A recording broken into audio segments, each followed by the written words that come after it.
Happy New Year and welcome to the Vault. Bryan Kohberger is to be extradited back to Moscow, Idaho soon.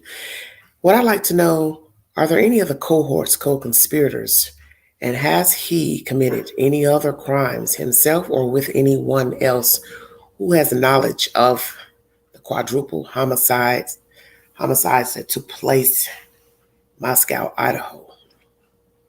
This will be a comprehensive dive into people who knew of him, saw him, passed him, his behavior, his studies. Is there a link to what he was studying? Many will probably say yes. But was he already ill beforehand? And that studying psychology was just a jump off. Who is Bryan Kohberger?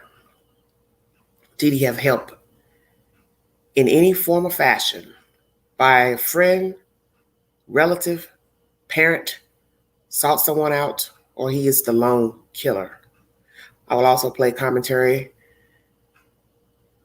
in a psychological nature pertaining to a possible assessment of Mr. Kohberger. But before I get started, I'd like to play something pertaining to a football player who was injured.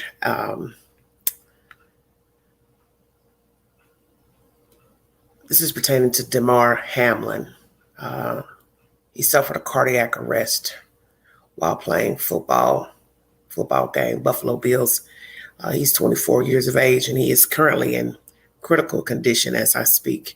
I want to play a little bit of commentary pertaining to a friend of his, and I will bring you an update pertaining to his condition. Thank you for joining me. This is The Vault. A little bit more about the Damar. I want to play for our viewers something he said in November, talking about one of his teammates who was injured. Here's how he talked about, the fragility of life. You never know when, the last day could be that you getting to experience something like this, So I'm cherishing it every moment I can. Man, he's only 24. Yeah, Damar is, emotionally intelligent. He's compassionate. He's someone that, he can turn it on in a second, be charismatic. He's great with people. He is someone that, and I think the more you talk to people, you know him, I'm not just saying it to say it, it can be confirmed. There isn't that many people who are like Damar.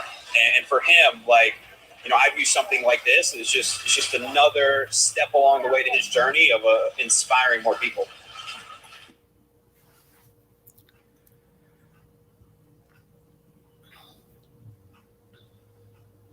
Buffalo Bills safety Damar Hamlin, 24, remains in critical condition Tuesday after suffering cardiac arrest mid-game on Monday night, his team said.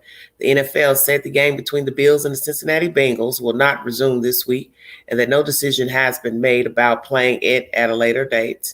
And as most of you who follow my content know, I know of Mr. T. Higgins, who played on the opposite team, which is the Cincinnati Bengals team.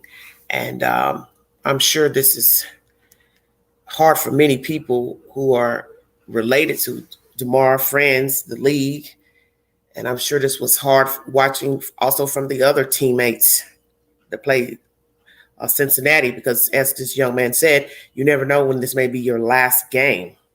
So I'm sure the teammates on either team, the Bills and the Bengals, had a lot to think about and process during this dire situation. I will continue to read this. Prayers for Mr. Hamlin, the Buffalo Bills, and all the players, coaches in the league. Thank you for joining me. The NFL said the game between the Bills and Cincinnati will not resume this week and that no decision has been made about playing it at a later date. Hamlin collapsed during the game and his heartbeat was restored on the field. The Bills said he was taken to a Cincinnati hospital.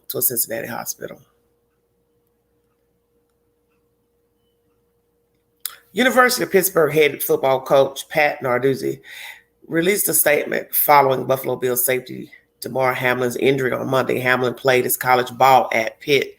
Damar Hamlin is far more than just a football player, Narduzzi said on Tuesday. He's a loving son, brother, and friend. Damar is a hero to thousands of Pittsburgh kids. Damar, we love you. We are praying for you. Pittsburgh always had your back, and now it's obvious the entire country has your back, too.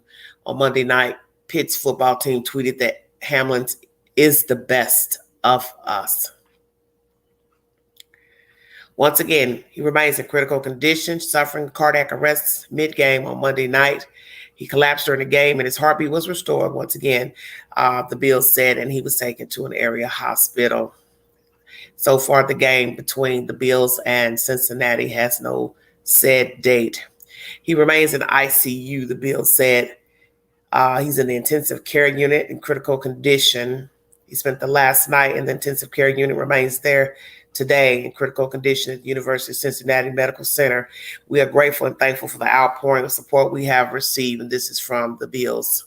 Hamlin's family said in a statement Tuesday, on behalf of our family, we want to express our sincere gratitude for the love and support shown to Damar during this challenging time. The statement read, we are deeply moved by the players' kind words and donations from fans around the country. The statement was released on Twitter via Hamlin's friend, Jordan Rooney. And if you need verification for anything else in this commentary, I'm not going to go on with everything that's been said, but just giving you the basics that he is in ICU. CNN is the source, and it was uploaded today and updated at 5 p.m. Thank you all so much for joining me. There's something I want to say briefly, is that I want to send my prayers and condolences for this. He's still alive, of course, but just heartfelt condolences as far as his situation. Praying that he will pull through. God is a way maker, and hopefully he will favor this young man. But what the friend said is so very true, is that no day is promised to any of us. And when you're playing such a vigorous sport, anything can happen. You can become injured in a multitude of ways in playing football, whether it's professional, college, or high school. It is a very dangerous sport. So you have to know the ramifications for playing this sport. And we have also heard of many men having head injuries during the game, and that later has caused a certain type of disorder, brain injury, memory loss, and it has, I believe, led to death in some men. They're still doing studies. So let's pray for these young men who are out here playing on these teams. Prayers to this family and to the NFL league. Thank you all so much for joining me. As for Mr. Bryan Kohberger, he's attended court. He is to be extradited back to Moscow, Idaho. I want to first start off by saying this is a very interesting case, naturally. There's still a lot of rumors and gossip, which I was hoping that some people would give it a rest because he's been arrested. But I see that that's not going to stop. So I'm going to mention some of those one or two or so rumors that have been debunked during this live stream, and bring you also other said information with the source.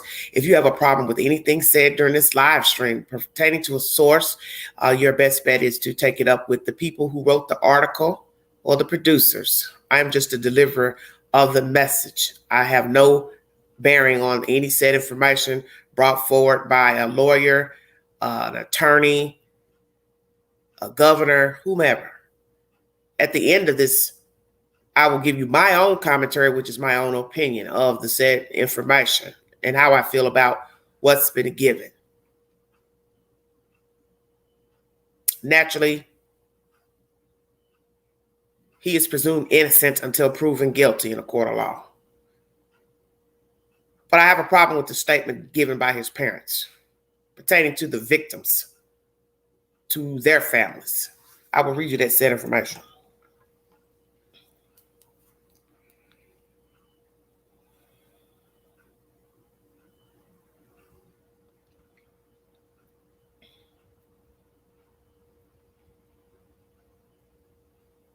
One second. Thank you for joining me.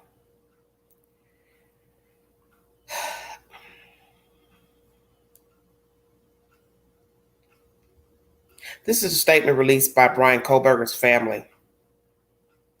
First and foremost, we care deeply for the 4 families who have lost their precious children.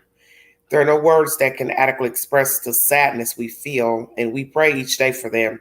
We will continue to let the legal process unfold, and as a family, we will love and support our son and brother. We have fully cooperated with law enforcement agencies in an attempt to seek the truth and promote his presumption of innocence rather than judge unknown facts and make erroneous assumptions. We respect privacy in this matter as our family and the families suffering loss can move forward through the legal process. I got this information from Bryan Enton's Twitter account. Thank you, Mr. Enton, for posting that. First of all, the noble thing to do is, yes, say kind words to a grieving family. And hopefully the family will start the grieving process now that a suspect has been apprehended. They are naturally hoping that he is the person that committed this crime, as to not have another innocent victim standing trial for the murder of 4 people. But nonetheless, it was very rude of you all to put at the end of your statement about his presumption of innocence and that you're loving and supporting him.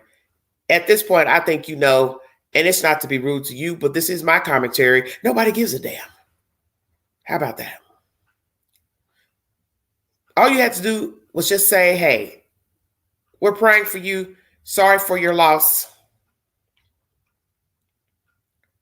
Most people would probably say, I'm praying that our child didn't do this. But naturally, that would show too much emotion now, wouldn't it?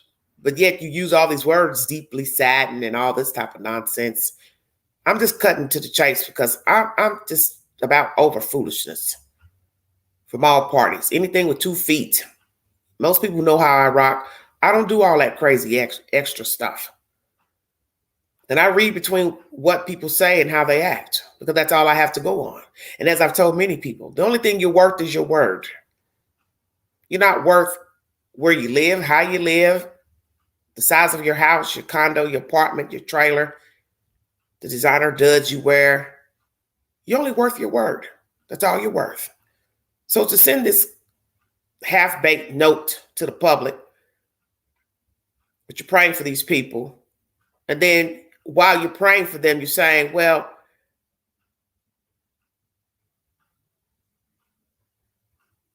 you use the word erroneous. That's a mighty fine word. How's it erroneous if they have DNA of your son at the crime scene?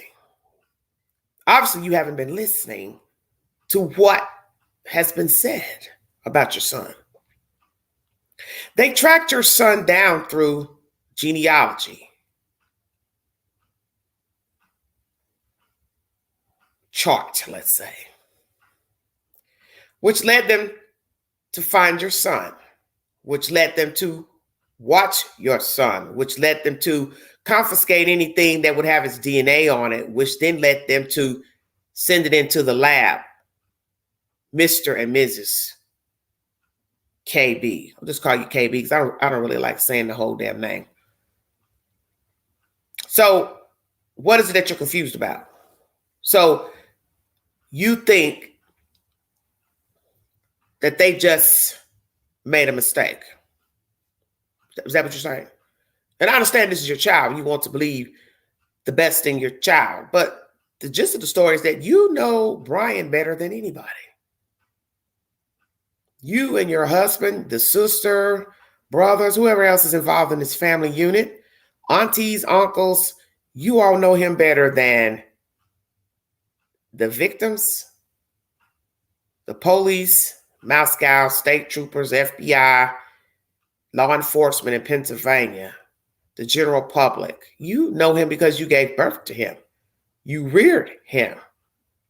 And you are just as shocked as anybody else. Are you shocked? I'm just wondering. How shocked are you? Because the mother and father know the child better than the public. So scratch all the stuff you're hearing from Bubba and John and all these other people from school who really don't know him. I think that's obvious. They're only giving you a synopsis of what they've seen, but they don't know Bryan either. So I'm going to speak to you two directly because you all are the ones that sent out that half-baked letter. You brought him up from the womb, so you know his attitude and disposition. And I believe that this thing that's walking the earth and now apprehended, he is a product of you two, Mr. and Mrs. KB. Okay? Because I detect a little bit of arrogance in that letter. I'm going to say that. Sorry for your loss, but hey, we're supporting our son. And we're not going to listen to any erroneous he said and she said, just the facts. Well, the DNA is a fact, last I checked. And as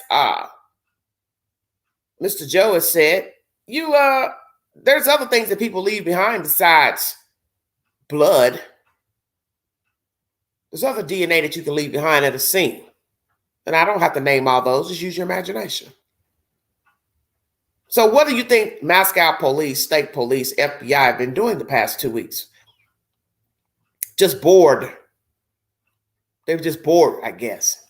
They said, well, we don't got nothing better to do. We'll just go pull up this genealogy report on distant relatives. And somehow this Bryan's name pops up in this report. And they just followed him around, grabbed his DNA, and it just so happens to come back on whatever came back from the lab pertaining to 1122 King Road and 4 victims. That's what you're telling me. The FBI made a mistake.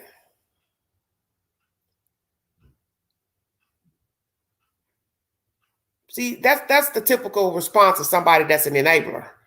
And I got a feeling you've enabled your son. And by no means was it right for anybody to pick on him or tease him as a child or as an adult. But when you become an adult, you can be whoever you want to be. You can change the factors that maybe you didn't have control over as a child or a teenager.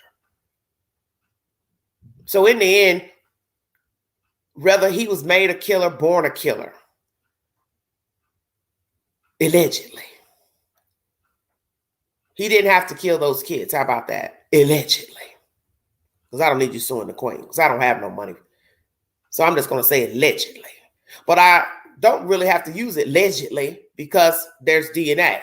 So while you are using the word erroneous, as far as rumors, DNA is not a rumor.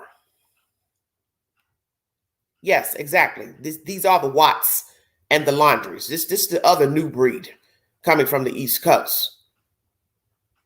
I'd like to know, this is probably a bad joke, but would you also like to have sent him a shovel?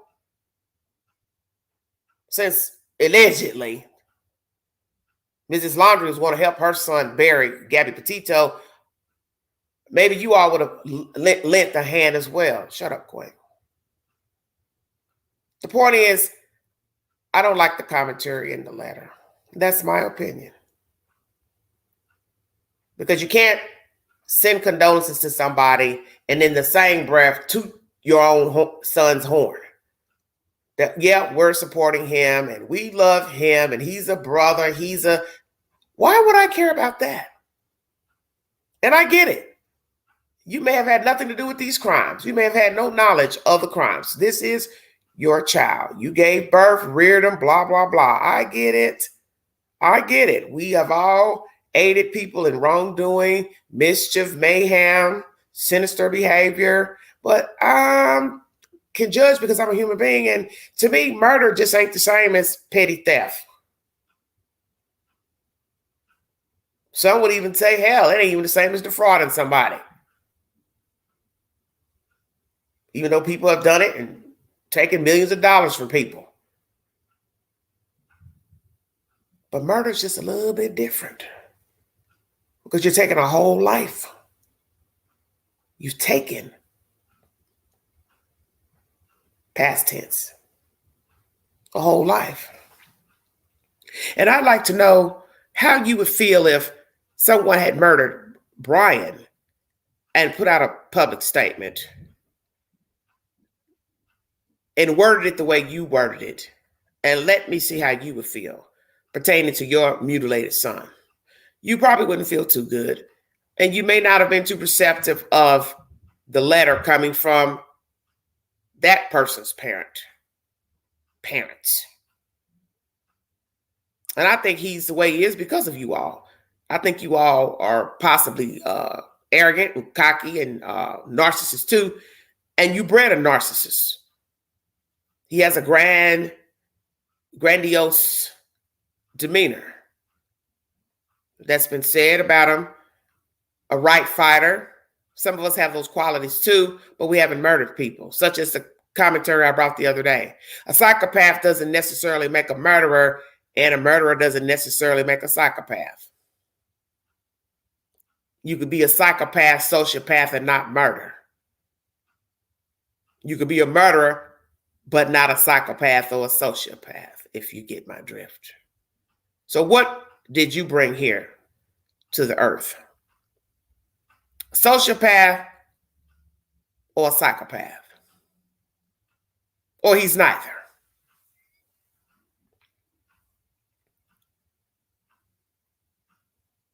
So what I'd like to know what your opinion is going to be when the prosecution decides to lay out more details pertaining to your son, pertaining to Moscow, Idaho, surveillance, more DNA. Well, what are you going to say then?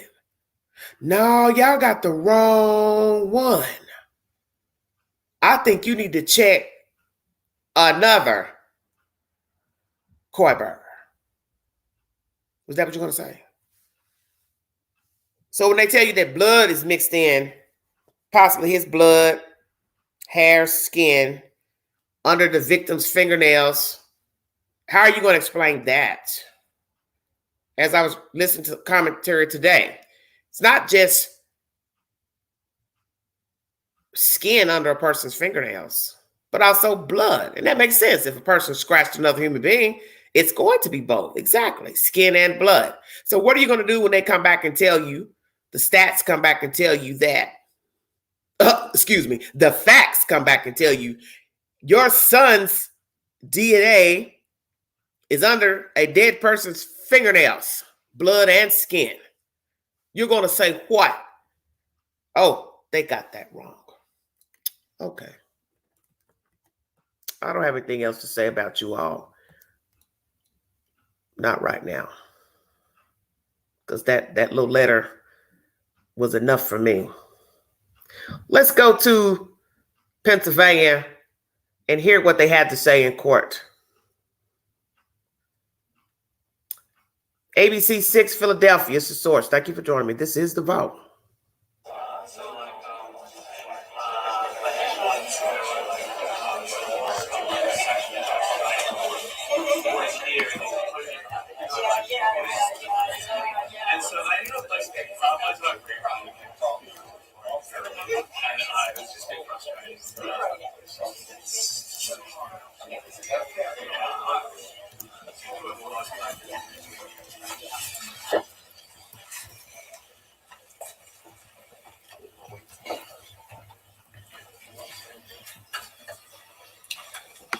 Good afternoon, everyone. My name is Lieutenant Adam Reed. I'm the Director of the Communications Office with the Pennsylvania State Police. Thank you for joining us here. The order of speakers is going to be our Pennsylvania State Police Commissioner, Colonel Robert Ivanchik, Major Christopher Pears, he's our Area 3 Commander, and First Assistant District Attorney, Monroe County, Mike Mancuso. After the speakers have finished, we will then take a handful of questions. Colonel Ivanchik. Good afternoon. I'm Colonel Robert Ivanchik, Commissioner of the Pennsylvania State Police. While I monitored the investigation into the horrific murders of the University of Idaho students, I did not imagine the investigation would lead to the Commonwealth of Pennsylvania. My heart goes out to the families of the victims, their friends, the community of Moscow, and the University of Idaho. No words can heal the pain associated with the loss of a child. Their young lives were ended far too soon. In law enforcement, we understand the best thing we can do for victims and their families is to follow every lead, collect every piece of evidence, and bring those responsible to justice. I am proud of the members of the Pennsylvania State Police who were able to help in this investigation. The cooperative relationship between our local, state, and federal partners stands the test of time. The officers, troopers, and federal agents work together tirelessly, putting in long, difficult hours. Communication and cooperation are imperative to success and to ensure the integrity of the case remains maintained. The culmination of that cooperation ultimately led to take the suspect into custody and afforded the families some sense of peace they deserve. I want to thank the Moscow Police Department, the Idaho State Police, and our partners in the Federal Bureau of Investigation for their support, assistance, and coordination. I also want to recognize the Monroe County District Attorney's Office. And finally, I need to acknowledge the members of the Pennsylvania State Police, specifically members of Troop N, our Bureau of Criminal Investigation, and our Bureau of Emergency and Special Operations, who assisted in safely taking the suspect into custody in the early morning hours of December 30th. As previously indicated by Chief James Fry of the Moscow Police Department, specific details regarding this investigation cannot be released until the suspect is extradited to Idaho and presented with the probable cause affidavit. At this time, I will turn the microphone over to Major Christopher Paris, commander of Area 3, who was involved in the coordinated efforts to take the suspect into custody. Thank you, Colonel. Area 3 comprises troops F, P, N, and R, and is made up of 1,000 approximately of the women and men, civilian and enlisted, in the northeastern part of Pennsylvania. I'd like to introduce to my left Captain Norm Kramer, who's the commander of Troop N Hazleton, which is comprised of Carbon, Monroe, Columbia, and parts of Luzerne counties. I would like to reiterate, as the colonel said, that Idaho law prohibits any release of information contained within the affidavits. So we're going to do our best today to talk about what phase we are currently in the investigation. And it has entered a new phase with the waiver for extradition. And the continuing primary goal is the seeking of justice through successful prosecution and conviction, bearing the burden of proof beyond a reasonable doubt. So with that in mind, we're trying to balance essentially two things: the public's desire for information against the need to maintain the integrity of the investigation and protect the suspects, accused at this point's due process. So I'll now attempt to give you an operational picture with the best information I can release at the time. So this begins when the Pennsylvania State Police Bureau of Criminal Investigation troopers were contacted by the FBI about assisting with surveillance of the accused in this case. I'd like to take the opportunity to specifically thank several individuals.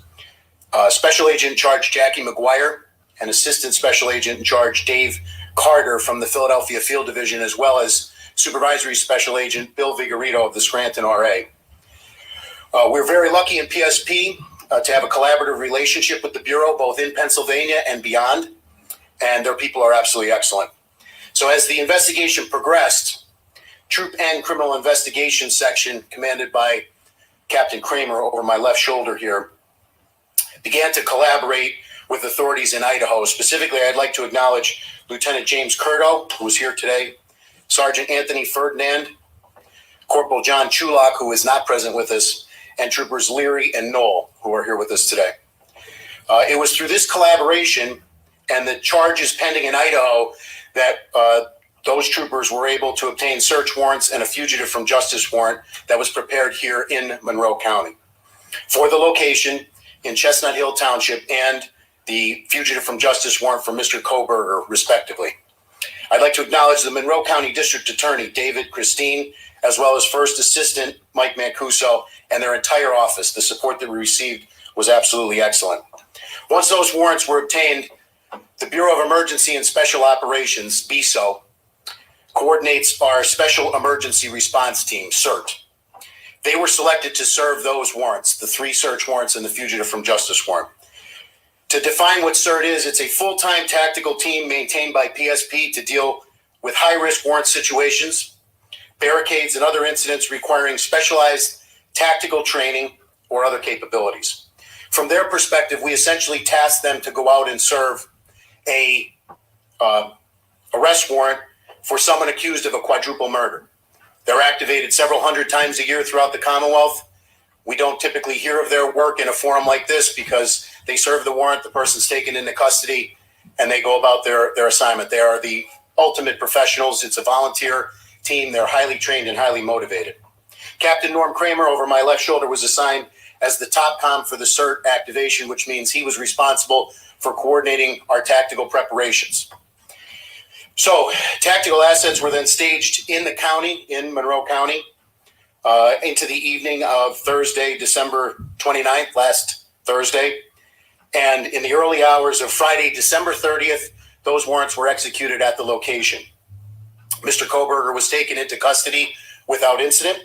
The scene was turned over to the FBI Evidence Response Team for processing. Mr. Kohberger was then turned over to the Monroe County Prison, where he has remained in their custody since. I'd like to thank the Monroe County Sheriff and the Stroud Regional Police Department for their support as well during the extradition process. Arrangements currently are being made to deliver Kohberger back to Idaho, where he can have continued due process and face these charges. So it's with that, I will turn it over to First Assistant Mike Mancuso. Thank you, Major. Good afternoon, everybody. I'm Mike Mancuso with the DA's office, the First Assistant District Attorney.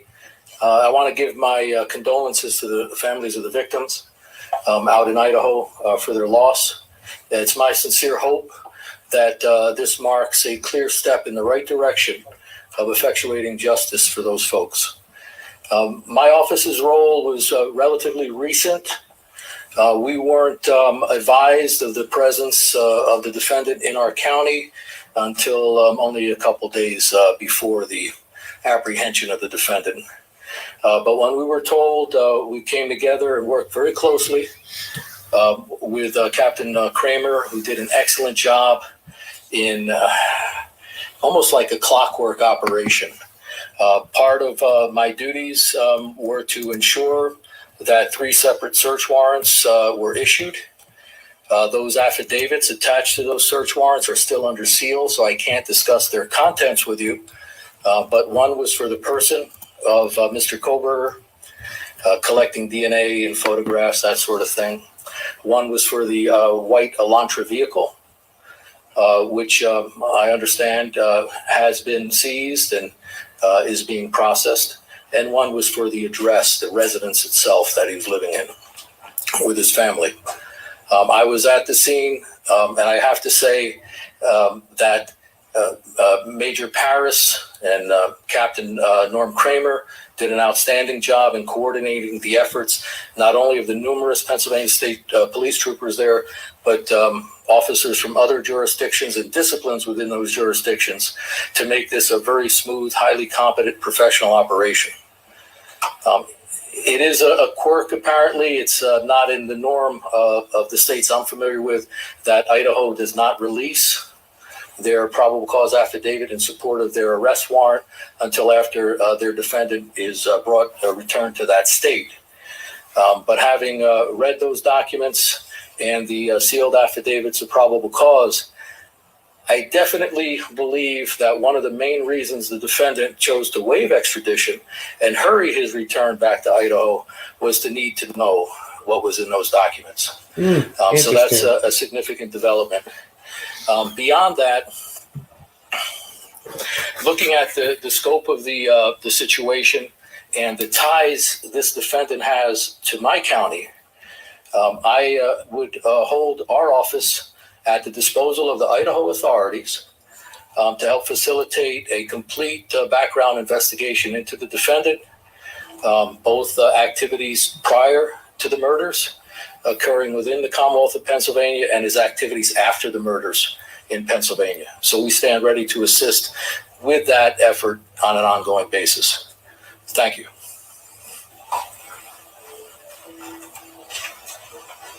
We can now open it up for questions. Can you tell us what state police specifically did, or can you give us any indication as to the operations of state police when you were notified? You talked about putting tactical in the area. How long were they there? And what's the? We're not in a position to give you an exact time. It was at some point prior to when the surveillance was taken, as the investigation progressed to a point where search warrants could be obtained, and the probable cause for those search warrants and an arrest warrant, a fugitive from justice warrant based on the arrest warrant out in Idaho were obtained. We began to take the tactical steps to plan to serve them. Were you collecting evidence prior to his arrest? At this point, like we said, it's very much pertinent to what's in the affidavits, which we cannot speak about. What's it about his demeanor when the arrest actually happened? Present sense impression, as likewise ongoing investigation can't discuss.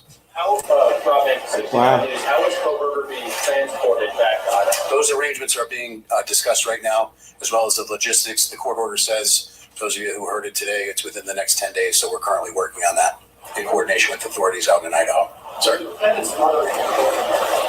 I can't comment. I don't know. Is he being held in the Monroe County jail until he's extradited, or is he removed to another? No, he is lodged in since he was dropped off there Friday morning. He's resided in Monroe County Prison. Still, until he's Correct, extradited, yes. he'll be there. Are the marshals holding him, or which group? At this point, that's still being coordinated between the state police and the authorities out there. We don't know. Will the affidavit be unsealed when he arrives in Idaho? I don't want to speak out of my lane. When I watched the press conference on Friday at 1 p.m. Pacific time, I was alerted to the fact that, according to Idaho state law, that the affidavits have to be served to him once he's extradited back before they could be unsealed. Has he said has anyone else been arrested? Ongoing investigation. Has those been determined? I can't comment on that either. I apologize. Who transports him, sir? Does Pennsylvania State Police, the Monroe County Sheriff's Department? He's presently back. He was transported from the courthouse by Monroe County Sheriff, and the logistics of who's going to transport him out to Idaho are still being discussed. We don't know yet. Can you confirm the time of his arrest and how much law enforcement presence there actually was? I would say it was in the early morning hours of Friday, December 30th. Tactical assets on scene were probably in the neighborhood of 50. Wow, it's a lot. Were you afraid he was going to get tipped off before you got him? I would say overall about this entire operation, and the credit goes, this is a part that the state police played humbly. You look at Moscow Police Department, 38 sworn, 19,000 leads, the video evidence that they had to develop in order to put that out, all public source information. But when you talk about the service of a high-risk warrant for someone who's committed or alleged to have committed 4 homicides, there's nothing routine about that. And all of those tactical steps that were taken were in conjunction with the best efforts of the authorities, local, state, and federal, both in Idaho and here, to ensure that we could do it safely and to ensure that we could get him into custody and that those service of the search warrants could occur. Sir, can we ask a question of the first assistant district attorney? Mr. Mancuso, you described having read to a degree the contents of that affidavit of probable cause, and that you possibly speculated or theorized that he wanted to get back to read that as well, since he can't read that. You give us an indication, though, of the seriousness of what he did. I know you can't talk about it, but you can share with us something. Yeah, I can't get into the details, sir, but I can say it involved the defendant's connection to a scene of a crime consisting of 4 murdered people. So that's the significance of it. Can you confirm that there is a connection between Bryan Kohberger and any of the victims? I can't discuss that. How confident are you that he is guilty of these crimes? That wouldn't be my place to say. Certainly confident enough that there was ample probable cause for the issuance of the various warrants in the case. What was your reaction when you heard this? You've all talked about, you followed this. This happened states away. When you get that call, or you all get the call, that this person could be right here in your home area, what's your reaction? Well, I was surprised. Really, Monroe County, of all places, it hits close to home. It's a normal human reaction, I would think, under the circumstances. Do you remember when he and his father left Idaho or Washington Grove, Pennsylvania, what that date was? No, I don't know the exact date, man. Approximately, we understand the middle of December, is that correct? I think that's approximate. And what about, we heard reports that they were stopped not once but twice on the highway. Can you elaborate? I'll defer to his Pennsylvania public defender on that. Do you have reason to believe that Kohberger is connected to other crimes and unsolved mysteries in the area? I wouldn't answer that question at this time. Start looking at some that may be unsolved, where he was around. But that would be a normal thing to do. Question for the PSP here. Said he was taken without incident. Is it safe to say that, I shouldn't say it's safe to say, but did it seem like he was expecting? I wouldn't comment on what his present sense was. I would just comment that the professionalism of the CERT team and their tactical training definitely proved in a situation like this to do it in the most tactically sound and fastest way possible. Was there anybody else in the house at the time? His parents were in the house at the time. Did they say anything to you? Again, present sense impression. I can't comment on that ongoing investigation. You were down the door. Force was used. The warrants were issued for evening search warrants, which in Pennsylvania requires additional probable cause in order to serve them at the hours of darkness. I would defer to the first assistant to talk about the legal burden that you bear in order to obtain those. But from a tactical standpoint, based upon all of the briefings that we had developed and all of the intelligence we had developed, we thought that was the best time to serve it. And what's your thought that Pennsylvania was involved with this? They were alerted by the FBI. Troopers in the Bureau of Criminal Investigation were alerted. Anything on like his social media pages that tipped anything? I can't comment. I don't know. So that was very cooperative in this whole process. Can't comment ongoing, like I said. The state police's role here was to serve the warrants and assist with the surveillance, which we've done. We've been part of major investigations. These are men and women who take an oath to protect their communities and the Commonwealth here. We're very humbled with the opportunity that we had, given a case that has really gained international attention to play a small part in it. And our hat is off to Moscow PD again with the size and the complexity of this investigation and the work that they've done to get us here today. And this is only the beginning of the next step. If it's determined that anyone here in Pennsylvania either helped to conceal or dispose of any evidence, then you would be a part of this case, or would it go? I would say that we would pledge whatever support we can for ongoing investigations with the Idaho authorities here in Pennsylvania. Absolutely, we would help them in any way we could. Were there any weapons found involved? I don't want to get into what was actually seized in the house pursuant to the evidentiary nature of it. Can you give any insight into why you all decided to go in overnight to make the arrest? Those are tactical decisions in terms of base surveillance. I don't want to give out too many tactical factors that go into that situation, but obviously surveillance was conducted and we wanted to go in at a time when we thought it would be the safest for everybody, safest for anybody else in the house, safest for Mr. Kohberger, and safest for our people. There was an interesting question asked earlier about the care that needed to be taken to not tip the suspect off. Could you describe how long that lid had to be on things and how many people were involved in it? Like how many people knew and for how long? So I would say, I would answer the question this way. I don't want to get into a timeline in terms of when we were notified by the FBI, when the surveillance began. Obviously, we know on Thursday night into Friday morning is when the warrants were served. I would say, as a credit to the professionals, both standing behind me and others not here, many others not here, the information was held very close. And we did not want to have any situation where Mr. Kohberger potentially would be tipped off. So as a result of that, I would say a close number of approximately 7 to 8 individuals, maybe 10 on the most within the PSP side of this operation knew about it. And for days, can we say? Or? I would say for a period of time. I would not feel comfortable commenting any more than that for a period of time. And then as the tactical assets were brought in, people were briefed.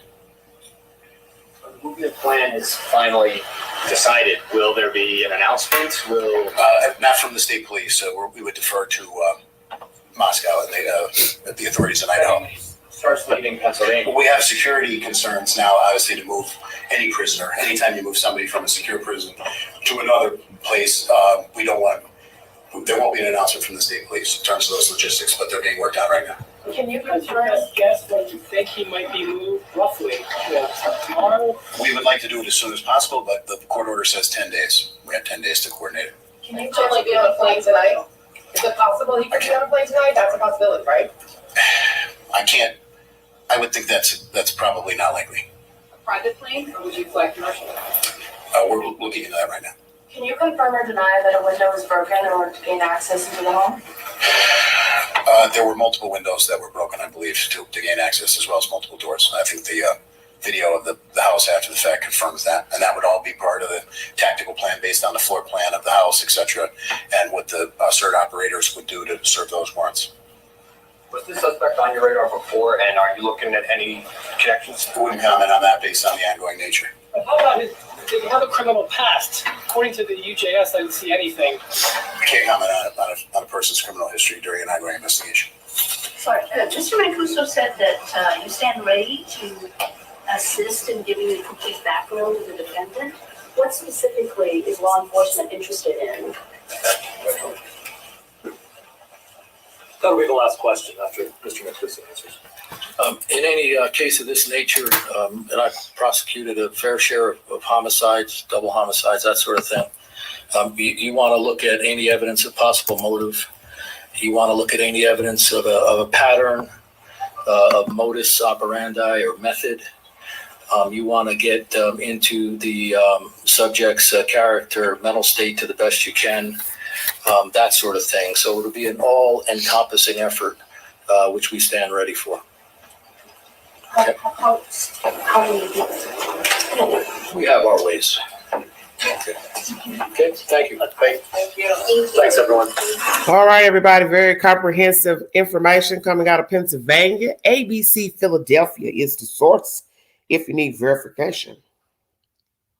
I like what he said at the end. We have our ways. You want to know how to get in his head, in his mind, where there are ways. And considering he's been a walkie-talkie after killing these kids, it probably won't be too hard. Let's dissect what was said during this press conference. You hear that the reason why possibly Bryan wants to return to Moscow is because he wants to see what's in those documents. He wants to see the evidence that is being brought forward. Of course, because if he has a grandiose God complex, he needs to know how he got caught. Stay woke now. Be too easy to just say, yeah, I did it. I ain't going back to Idaho. Just bring me my charges here in Pennsylvania and let me get on my way. The grandiose says, I got to know what I did wrong. Even though I know there won't be a round two. There'll be no repeat because they ain't going to let me out of here. But I got to play my part to pretend I didn't do it. No matter what they say, no matter what evidence they show, no matter who testifies, I got to see what's in those documents and I've got to play my part because I've been acting all this time anyway. See, you all have to pay attention to the details. Bryan has been playing a part for many years, like a lot of people. He's been acting, trying to pretend to get along in the world, be of substance, but was never validated by his peers. So he's been playing the part. So he's got to continue by going back to Moscow. Activities in Pennsylvania. What has Bryan been doing? That was asked. They are going to be checking to everything that he did allegedly when he touched down on Pennsylvania soil. Well, what has he been doing? I'm curious myself. Has he committed any other crimes in Pennsylvania? Any crimes before at DeSales? When he moved to Washington all the way across the country, did he commit any crimes in Washington state? And God forbid he did anything on his way back to Pennsylvania with old daddy. Now, wouldn't that be something? And yes, there is body cam footage of the pullover in Indiana. I'll play that briefly. I believe he was scared shitless, just like he was scared shitless when they broke them damn windows and doors out at that house in Pennsylvania. Can you imagine somebody beating your damn door in and breaking out your windows in the wee hour when you're asleep? But due to the fact that he's a firecracker, he probably wasn't even asleep because he probably was plotting what his next move was going to be, whether it was to commit more crimes or how he was going to navigate going back to Washington State. So you have to ask all those questions. Was there ever a plan to return? Because I got a feeling he got that car out of Dodge, but one could argue that point. Well, he wasn't really in a hurry to get the car out of Dodge, was he? Because the notice came out on the 7th, if I'm not mistaken. So he still attended school for a month. He still attended school, finished his coursework. So he wasn't worried about the car or anything else, whether they put out an alert on the car or not. He didn't seem too concerned. See, a real coward, a scaredy cat would have ran right after killing the kids, but he did not do that. And this is why you have people now testifying to allegedly his demeanor. I will also bring you that commentary. Is he a first-time offender? So far, no information that he's committed any other crimes anywhere else. But that was also asked in his commentary, and the law enforcement said he would not comment. Is this a sociopath or a psychopath we are talking about here? Transporting this thing back to Idaho. Probably not tonight, but the court says he has 10 days to touch down Idaho's soil. Currently in the Monroe County Prison. He has to be served the indictment first when he gets back to Idaho in order for it to be unsealed to the general public, as so we can get the said information. How does Bryan feel right now being arrested? The hottest topic going in America. Parents allegedly utterly confused. Relatives utterly confused, brothers and sisters, whomever. He's been arrested. Allegedly, his lawyer is saying he's very calm, and we're going to bring you that information too. That's a joke right now. He's been very calm and very polite. Does he have a choice, sir? He's very calm. Well, this wouldn't be the time to start acting a damn ass now, would it? Considering he's fighting for his life. He has to stand before the court, listen to the charges, and put in a plea in Idaho. I don't think showing out would be very helpful because that wouldn't be a part of the ruse now. I've got to play nice. But he wasn't nice on the morning of November 13th. Stay woke. I want you to think about that. He's been very polite, very nice. But yet, that's not the disposition we hear from others. This erratic, disheveled, talk over the professor demeanor. But hey, we all have our good and bad days, do we not? Will he ever confess to these crimes? The only way Bryan will ever confess is after he's found guilty in a court of law by 12 members of a jury, exhausted all appeals. Then he will get comfortable into the judicial system, which is called prison.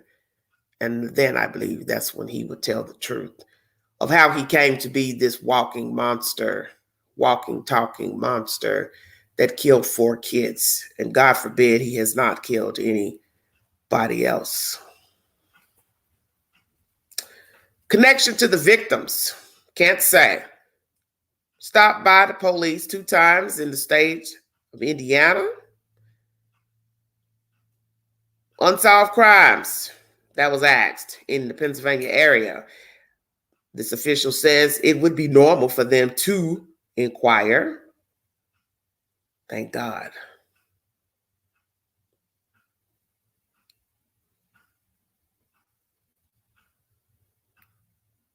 They asked about the parents. What did they say when they did the raid on the house? He did not want to comment on what they said or what the suspect said. Disposal of items in Pennsylvania. Won't say what they found at the house during this raid.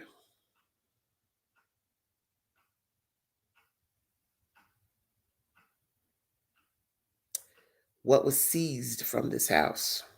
What was seized from the house? Did he take anything back with him on this trip to Pennsylvania? Because, I've mentioned before that I would not doubt that he took something from the house, a trophy belonging to one of the kids. Why not? Because we don't know how long he was in the house. So did he take anything from the house? And did he also take anything to discard in the state of Pennsylvania? But the point is, he was around for a month, allegedly. He left in the middle of December. So that means he's had ample enough time to dispose of anything he felt would implicate him to the crime scene or to the 4 victims or any type of correspondence. But if he was smart, he would have known any type of correspondence can be pulled up through cell phone and devices. So that means he was never smart as he thought he was. But this is what happens. The self lies to the self, because the self will tell you anything. Hey, buddy, you can fly. Just jump off this building. You'll land safely. And you stupidly jump off the building only to die because you never could fly. But the mind will tell you anything. So imagine what his mind told him. You can get away with this. You've been studying this for a couple of years. And I'm sure he thought he dotted I's and crossed T's as well. But no, you didn't. Because only a fool goes to a crime scene in their car. Consider we have doorbell cameras and CCTV footage here in the United States. Why go at nighttime to raid this house? It's a tactical move. As this official says, the safest for the home occupants and the officers. Well, everybody knows that's common sense. You go there. How many knew pertaining to the surveillance of this guy? Well, they held that close to the vest, but he let it be known that it was a period of time. I'm not going to say they just found out a few days ago that he was in their general area, but it was for a period of time. And naturally, no one wanted to tip him off. But you have to say these people did their parts. Moscow, FBI, state police, all the way to Pennsylvania. It was a perfect execution. The only part of the story that's weird is following him halfway across the country. That's very strange to me, considering all the stops you have to make in between Washington and Pennsylvania.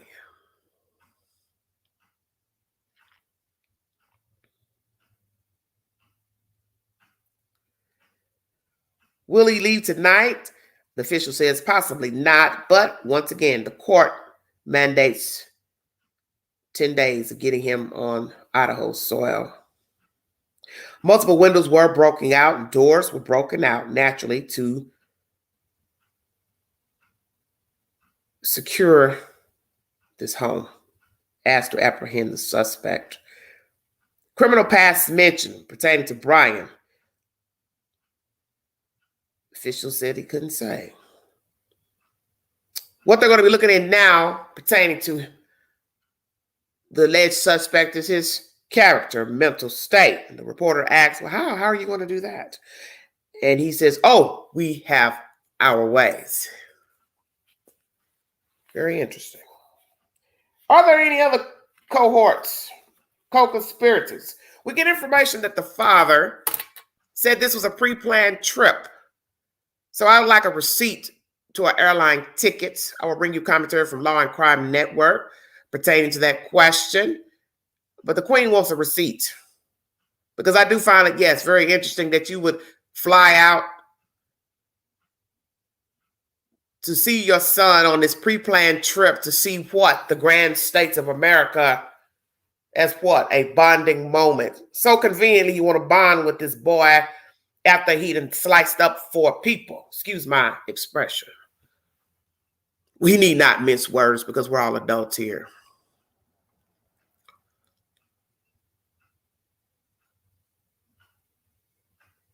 Too convenient.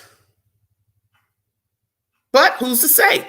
Daddy might have an airline ticket that was pre-bought before November 13th. But oh my, what would we say if we find out the ticket was purchased after November 13th? Daddy, hey, let's spend some time together. I'm feeling mighty fine. I just chopped up 4 people. I want you to help me drive back. Stay woke. Then what will the family have to say if indeed there's a receipt that shows an airline ticket purchased after November 13th, 2022? What great answer would mommy have to say since she wanted to use this word, erroneous allegations and rumors pertaining to her son? I must say that would be quite erroneous if we find out Daddy bought an airline ticket to Washington State after November 13th. Don't know, dear. Don't know what he did with the weapon. Any other suspects? Since that is something he mentioned once he got arrested. So we got to ask ourselves, when did he say this? In the house or at the police station? Did you arrest anyone else? That's a very odd statement to make. And I would think if they arrest you at your house, you would be too disoriented if you were asleep and somebody woke you up to say, hey, get up. You're under arrest. And then you would say, what? Under arrest for what? And then they would read you the charge. And the only thing you would say in return is, well, who else have you arrested? That seems strange. So we have to ask ourselves, when they busted in, was he fully awake or asleep? See, Queen stays woke. I listen to everything that's being said. Was he fully awake when they busted in his house? Because that's going to go to the comment, did you arrest anybody else?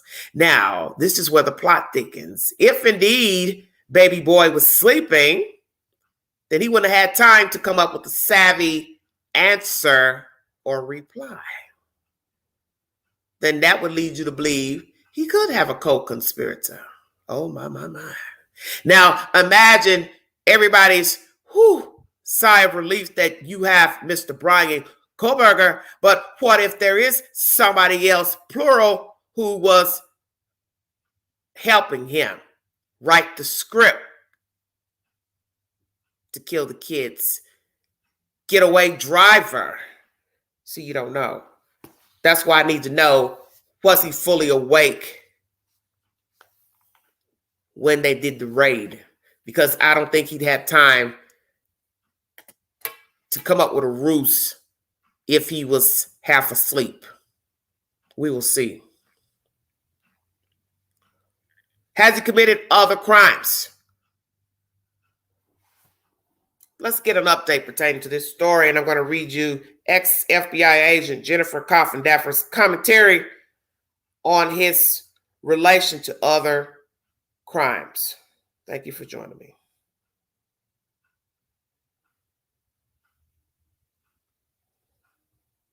If you'd like to donate to this great network, $ Big Angie 129 Cash App. All stickers and chats are welcome during this live stream. Thank you so much.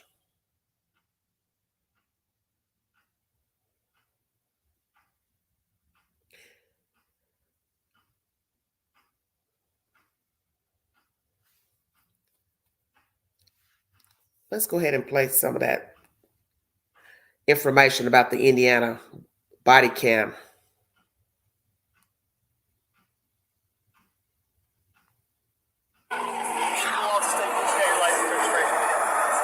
Stopped me when you're driving by me there. You're a little close back at semi. Taking it back this trailer. About 1 car, 10 miles an hour. So 7 miles an hour. That's actually 7 miles. We gotta do this.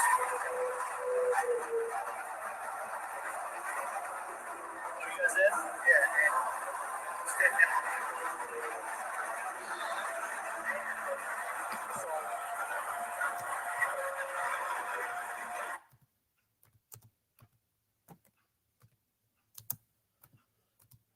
And what are you talking about? A stipend? A stipend? Who's going to pay him a stipend to go home? You going home is your own business.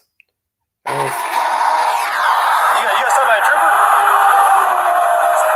We don't have any SUVs. It was a county guy. Was it like a black SUV? Yeah. Okay. All right. You said you guys following too closely?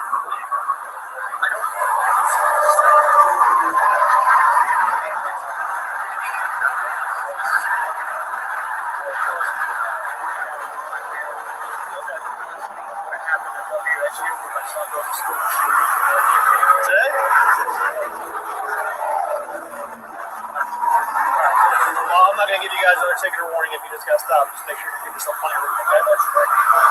So it's all about how fast you're going, okay?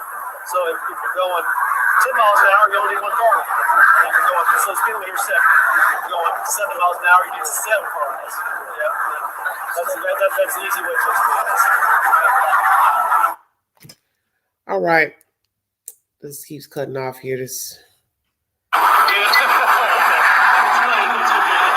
He's pulled over. Nice state trooper.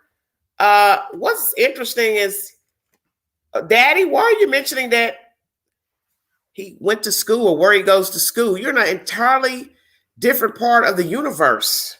Indiana is in the Midwest. You just left the Pacific Northwest. So what does him going to school have to do with the conversation? I could barely hear with the cars running by. So I'm trying to understand, what is the point to telling the officer about him going to school? Didn't you tell him he was pulled over by somebody else? Why tell that? Then another thing that's odd about this, depending on the date of this,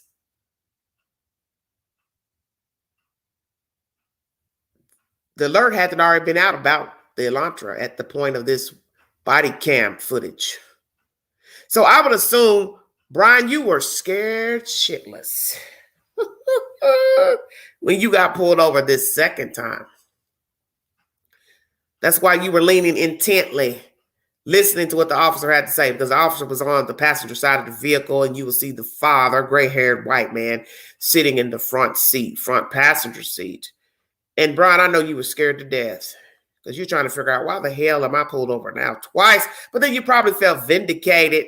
Okay, no big deal. They let me go. We're speeding, blah, blah, blah. So you have a heavy foot, I see. And you also have a propensity not to wear your seatbelt. That's what you got citation for in August in Latau County. You don't like to wear your seatbelt, and you like to speed. And that's one of the definitions of a psychopath. Impulsiveness. Are you impulsive, Mr. Bryan? You don't like to adhere to the rules. Because we hear a lot of people say that, oh, I don't wear a seatbelt. Many people have gotten trapped in their cars and blah, blah, blah. Well, you know, maybe you won't be that lucky, though. When you wear your seatbelt and have a wreck, you'll just die in your trapped car. Just saying. See, everything's about your perception. Glass half full, half empty, depending on how you're looking at it, I guess. Or if you can see very well. So you hear them making idle chit chat with the patrolman, state trooper. But I know he had to be scared. He had to have been scared. There's no way he could not have been fearful. They've got this alert out on this dusty car. This is my second time being pulled over. God forbid it goes down and my dad's in the car. My dad's going to hear everything in the charge. But see, God had another plan.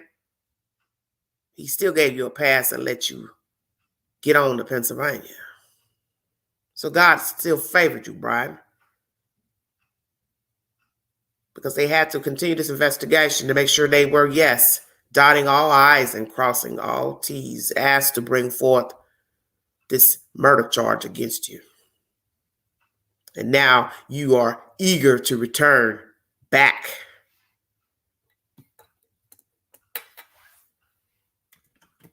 to Idaho. And I agree with this official that says he just wants to see what's in the indictment. Of course. He's got to see what they have against him. Why not? Why not? Let's bring you the updates pertaining to this diabolical person here. As most of you know, he's already attended court. He's to be extradited back. He has 10 days to touch down Idaho soil. I want to read something from ex-FBI agent who says suspect may be linked to other murders. The University of Idaho killings may not have been the assailant's first murders. A former FBI agent told Newsweek Jennifer Coffindaffer said it is very plausible that the murder of the 4 students was not committed by a first-time offender. I do think it would be rare that he would try to commit 4 murders and maybe possibly even was thinking about committing 6, she said, noting that the 2 roommates in the house survived the attack that night. If this was his first time to kill 4 people, that would be very unusual in the trends of a fledgling serial killer. Bryan Kohberger, the main suspect in the students' murders, is set to appear in court this afternoon for an extradition hearing. Coffindaffer said he may be linked to other killings. She said law enforcement should be looking at all cold cases with a similar modus operandi to the stabbing of the 4 students, including crimes where a knife were used, where the offender entered a house late at night, and where the victims and were they women. That would be his MO. That is seldom changed, she said. Let's talk about the parents and sister in court. The family of the University of Idaho murder suspect, Mr. Bryan Kohberger, attended court Tuesday. Public defender Jason LaBar told WFLA's Josh Benson that his client's parents and 2 sisters plan to attend the extradition hearing Tuesday afternoon. They will not be permitted to visit Kohberger while they are there. Over the weekend, Kohberger's family released a statement expressing their sympathy for the 4 victims and support for Bryan. I've read you this earlier, but for those coming in the chat late, I will reread it. First and foremost, we care deeply for the 4 families who have lost their precious children. The family said there are no words that can adequately express the sadness we feel, and we pray each day for them, quote unquote.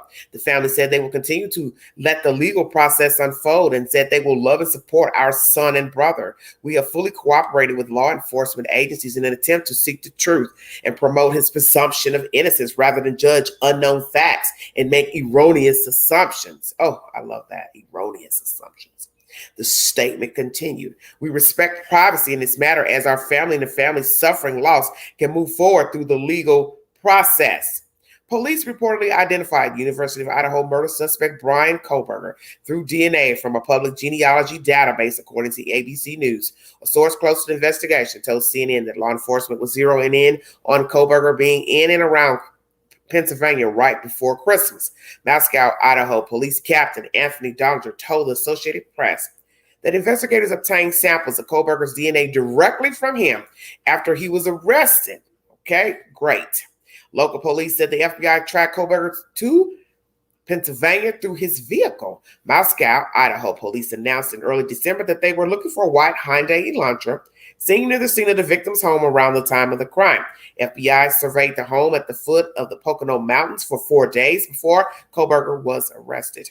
Kohberger, a PhD student at Washington State University, and his father were driving from Pullman, Washington to the Poconos on a planned end of the semester cross-country road trip. Kohberger's public defender Jason LaBar told ABC. Forensic psychiatrist Carol Lieberman told Newsweek her thoughts on the case and reflected on the news that Kohberger had previously studied psychology and criminology. Kohberger graduated from Northampton Community College in Pennsylvania with an Associate of Arts degree in psychology in 2018. He then went on to receive a bachelor's degree from Pennsylvania's DeSales University in 2020 and finished his graduate studies there in June 2022. Lieberman suggested a person could use the study of these 2 subjects to calm the demons inside them, and that may have been telling them to kill.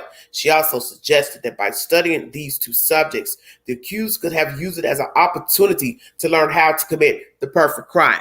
So if we are to believe that this is true, this allegation that this lady is speaking of, did he go into majoring psychology originally 2018, because he got an associate's degree, which is what, 2 years. So that means he would have entered school in 2016.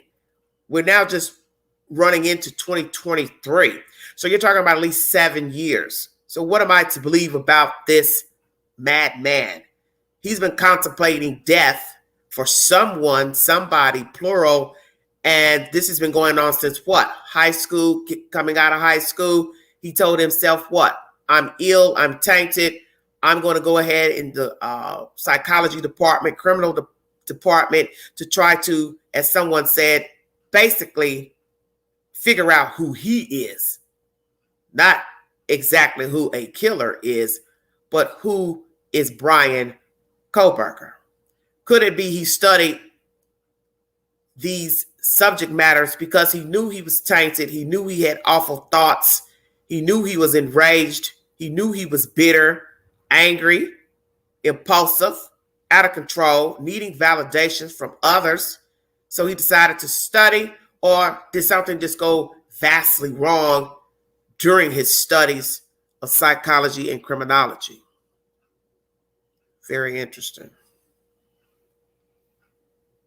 Very interesting information. This commentary is from a Carol Lieberman. She's a forensic psychiatrist.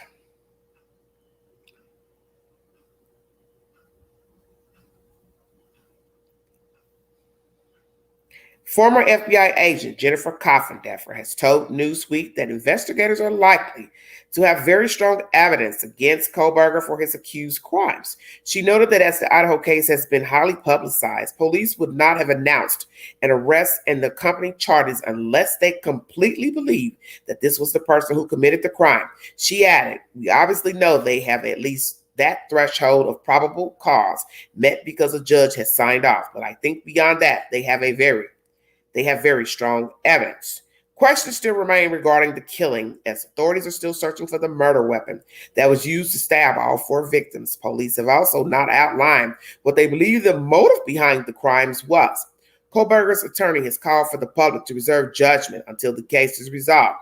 Mr. Kohberger has been accused of very serious crimes, but the American justice system cloaks him in a veil of innocence. LeBar wrote in a statement, "He should be presumed innocent until proven otherwise, not tried in a court of public opinion." Now, once again, the hearing today happened at 3:30 p.m. Eastern Time in Monroe County Courthouse in Stroudsburg, Pennsylvania. Media was permitted into the courthouse, but there will be no cameras allowed inside the courtroom where the hearing happened.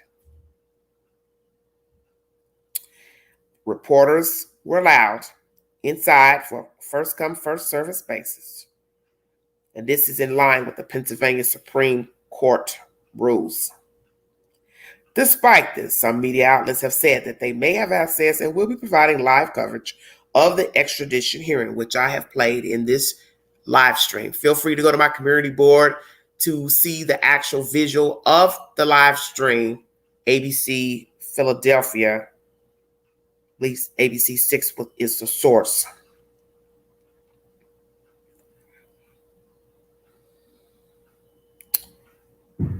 Try to bring you all the extra shenanigans pertaining to this case, all the updates. So he has 10 days to make it back to Idaho.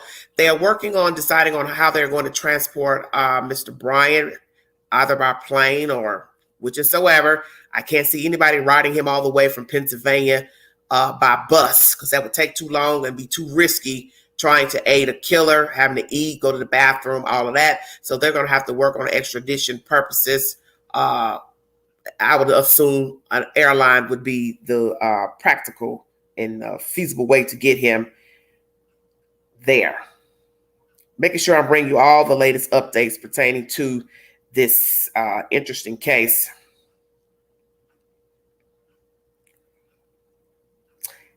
He was apprehended nearly 7 weeks later at his parents' home in Pennsylvania. It appears he traveled home for the holidays with his father in a white Hyundai Elantra that had been the focus point of the investigation for police, as well as the army of online sleuths following the case.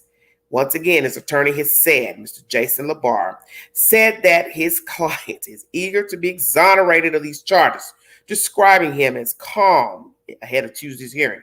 These are very interesting commentary. He's calm. As I said, he has no other way to be. But then yet somebody said he was stirring off into space the other day. So which is it? He's calm, he's stirring off into space, he's breaking down what's the 411. And the word exonerated, that word is if you've already been charged. I found that interesting. Somebody said it the other day. But see, he's probably talking aloud and not thinking, which is what got him in this mess in the first place. He wasn't thinking to go out here and plan to kill these people, lie in wait for these people, stalk these people. Now he's caught. And let's be truthful, had there not been any CCTV footage of that white car, Bryan possibly would be free right now walking around, because a lot of people, one, don't like to get involved. These tapes override each other after a few days of taping. So imagine had there been no footage of the tape. Somebody kindly went through the taping at that store. But who's to say that there weren't other footages of the car given into evidence, such as a doorbell camera?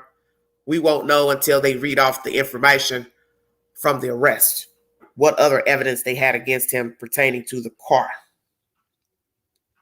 But once again, Jason LaBar, the attorney, says he's eager and he's calm. Kohberger is a PhD student studying criminal justice, criminology at Washington State University, and it has been noted that he studies under Catherine Ramslin, a renowned forensic psychologist who described herself as an expert on serial killers. And naturally, most of you have been hearing that Miss Ramslin, had conversed with the BTK killer, and some people are trying to assume that possibly he's talked to the BTK killer. Well, my understanding is that BTK is locked down 23 hours a day. He's out for 1 hour a day. So I doubt that Bryan has had any contact with him. And they also monitor BTK's mail and any type of phone conversations. And I think this dodo bird would have been high on the radar if he had any type of communications with BTK. Now, as for this daughter being so worked up, Mr. BTK's daughter, she's getting herself all in a pickle, thinking that he's studied him and may have had contact. My thing is, I don't think it really matters. He was going to study any killer. That's his job. That's what he's going to school for. You're majoring in criminology, psychology. You're going to study somebody who is mentally ill, deranged. So it wouldn't matter to me if it was BTK, Theodore Bundy, or Gacy, or whomever. All these people are going to be examples of craziness.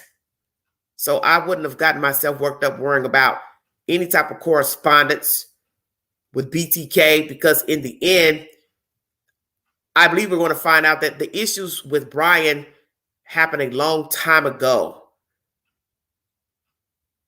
And they really have nothing to do with possibly BTK or Ted Bundy or anybody. He just is unstable. He's been looking for a way out, a way to lash out, per se. This was his way.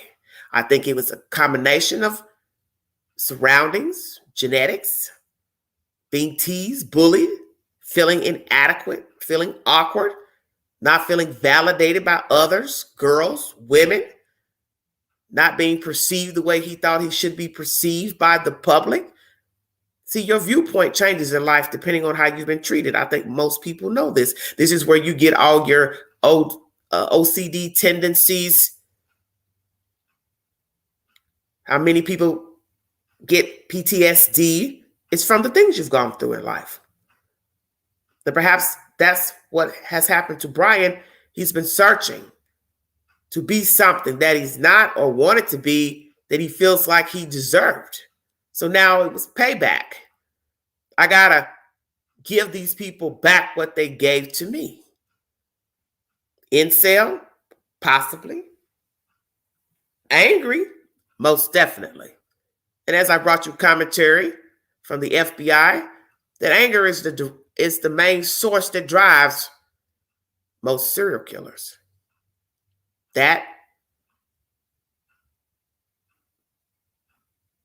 and financial gain, which I found that very interesting. Okay, I will go on with the information. Bryan Kohberger's parents were at the family's Pennsylvania home at the time the police arrested their son for his alleged role in the November murders of the 4 University, Idaho students. Area 3 Commander of the Pennsylvania State Police, PSP, Major Christopher Paris, confirmed Kohberger's parents were present at the time the authorities executed a high-risk warrant in the early hours of December 30th. His parents were in the house at the time, Paris said. Authorities are unable to release much information on the specifics of Kohberger's arrest at this time. The probable cause affidavit for his arrest will remain under seal until Kohberger returns to Latau County, Idaho. That affidavit could be unsealed soon now that Kohberger has waived extradition. A judge in Monroe County, Pennsylvania, ordered authorities on Tuesday to transport Kohberger to Idaho within 10 days. Paris said troopers with the Pennsylvania State Police Bureau of Criminal Investigations were asked by the FBI to help with surveillance related to the case. Paris declined to comment on the timeline of the PSP's involvement, but said no more than 10 people with the PSP knew about the Bureau's involvement in the investigation until right before Kohberger's arrest. The execution of Kohberger's arrest warrant was considered high risk because Kohberger has been accused in a quadruple homicide, Paris said. Safety factored into the decision to serve Kohberger's arrest overnight, according to Paris. Surveillance was conducted, and we wanted to go in at a time when we thought it would be the safest for everybody, safest for anybody else in the house, safest for Mr. Kohberger, and the safest for our people, Paris said. 3 search warrants were secured by authorities in Pennsylvania prior to Bryan Kohberger's arrest last week for his alleged role in the murders of 4 University of Idaho students, according to First Assistant District Attorney Michael Mancuso of Monroe County. During a Tuesday afternoon press conference, which I've played for you here, authorities described the close coordination between federal investigators, law enforcement branches in Idaho, Pennsylvania, leading up to Kohberger's arrest on December 30th. Mancuso said his office's involvement in the case was relatively recent. We weren't advised of the presence of the defendant in our county until only a couple of days before the apprehension of the defendant, Mancuso said. Once the district attorney's office became involved, Mancuso said part of his responsibility was to pull together 3 separate search warrants. The affidavits for each of those search warrants remain under seal, he said. Though Mancuso said he could not discuss specific details regarding the search warrant affidavits, he was able to describe the warrants in general terms. One was for Mr. Kohberger collecting DNA, photographs, that sort of thing. One was for the water launcher vehicle, which I understand has been seized and is being processed. And one was for the address, the residence itself, that he was living in with his family, Mancuso said. Area 3 Commander, State Police, declined to comment on what specifically was seized from Kohberger's family's Pennsylvania home. The probable cause affidavit used for Kohberger's arrest warrant in Idaho remains under seal per Idaho state law, Mancuso said. That affidavit is not expected to become publicly available until Kohberger is extradited to Idaho and served with an arrest warrant in Latau County. Once again, ordered by this judge here in Monroe County, he's ordered by transport within 10 days. Mancuso shared his belief on why Kohberger waived extradition during the Tuesday briefing with PSP officials. Having read those documents and the sealed affidavits of probable cause, I definitely believe that one of the main reasons the defendant chose to waive extradition and hurry his return back to Idaho was the need to know what was in those documents. I find that so interesting, his commentary on that, because this guy is a walking time bomb. He's been wanting to validate himself as important. He psyched himself up to think that he is this grandiose of a human. Hell yeah, he wants to get back to see what's in it. What do they have against me? Where did I mess up? He has to know this. I gotta know where I messed up. I need to see what they have on me. As I told you, it would be too easy to just say, nah, forget about it. I ain't going back. I'll just stand the charges here in Pennsylvania. Get a life sentence if, Pennsylvania don't have a death penalty. Just go on with it. He has to know. I agree with this this man here saying this. I totally agree. He wants to know what's in that. Mr. Mancuso, excuse me. Once again, video has not been released of state police stopping them in Indiana. I played that for you briefly, of the body cam of the state trooper pulling them over. This is when they were leaving Washington to go to Pennsylvania, and this stop happened in Indiana. And you also hear a brief commentary of them talking to the officer. Let's see. Trying to bring y'all the latest updates. The footage, now this is important because many people are asking this question too, I'm sure. The footage released Tuesday is dated December 15th.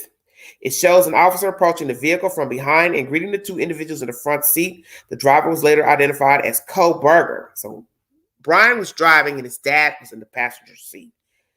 So December 15th, and the murders took place November 13th. So that's just 1 month, 2 days later. Officer can be heard telling Kohberger that he was driving too close to the back of a semi-truck. He then appears to learn that the vehicle was a short time earlier stopped by another officer for speeding. The second traffic stop occurred less than 10 minutes after the first, according to the Indianapolis-based television news station WXIN. Toward the end of the video, the officer can be heard laughing as he reacts to the distance of their road trip from Washington, Pennsylvania. That's a long haul. You guys scared of airplanes? Yes, and I meant to mention that as well. I found that comment interesting. Exactly. That's a long way. You rarely hear of people driving that far unless they are moving there and they didn't want to sell their vehicle. So let's say I'm leaving Pennsylvania to go live in the Pacific Northwest. I take my car if I think it would make it, 1. 2, I had no plans on selling it.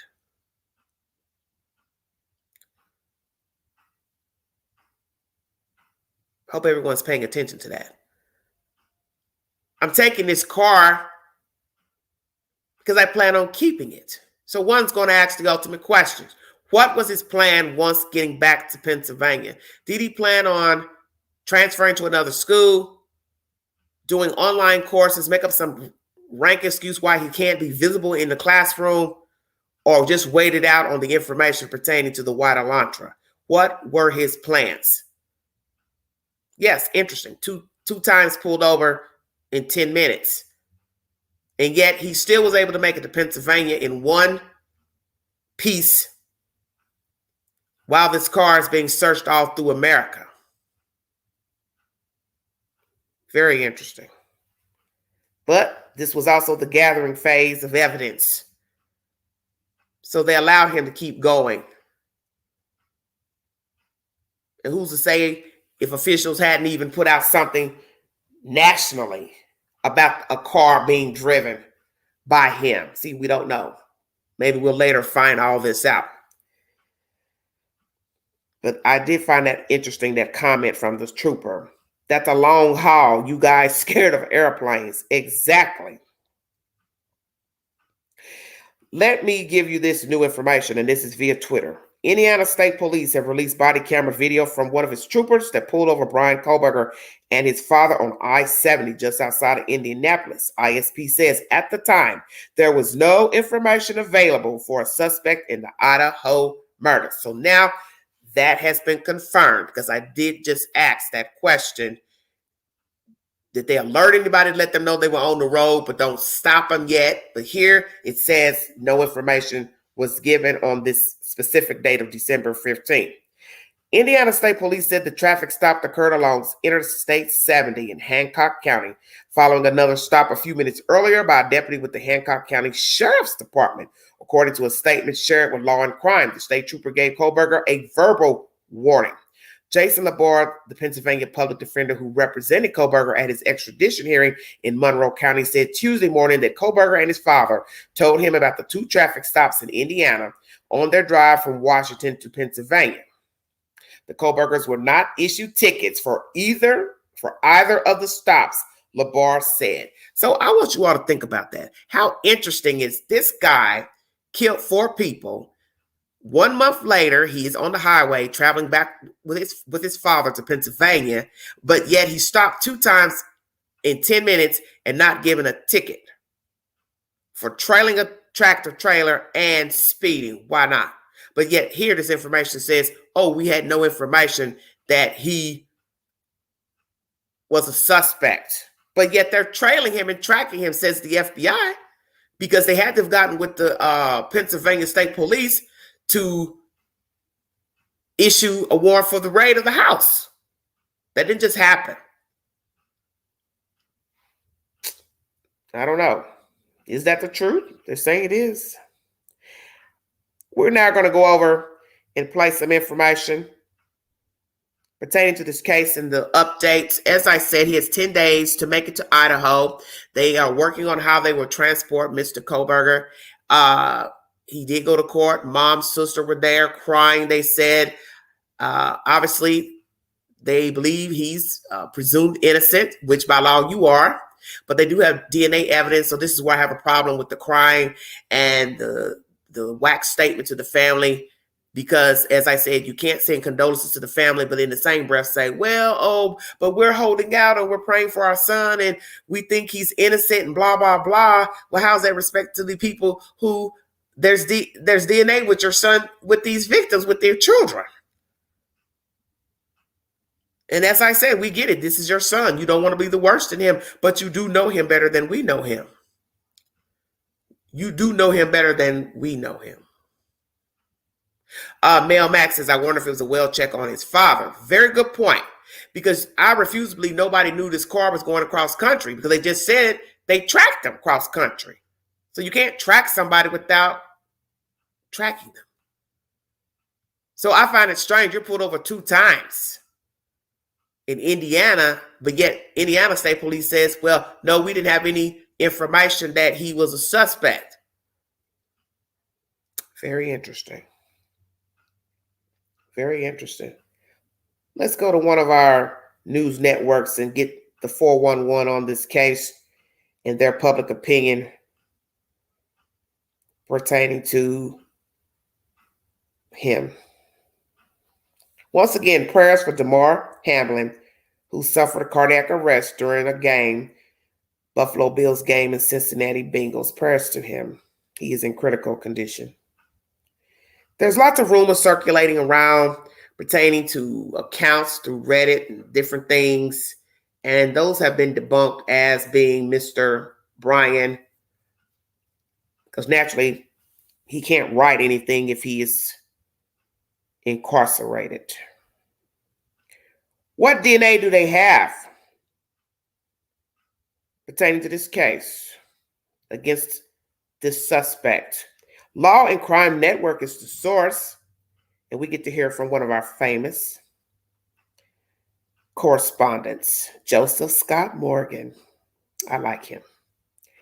Law and Crime Network is the source. You have been listening to The Vault. Welcome.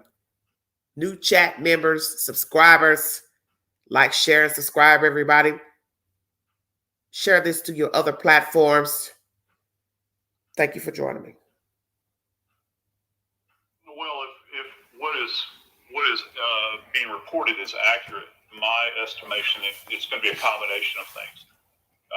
First off, they would have found certainly a copious amount of blood at the scene. The question is, was it commingled with perpetrator or alleged perpetrator's blood or any other kind of body fluids that might have been left around?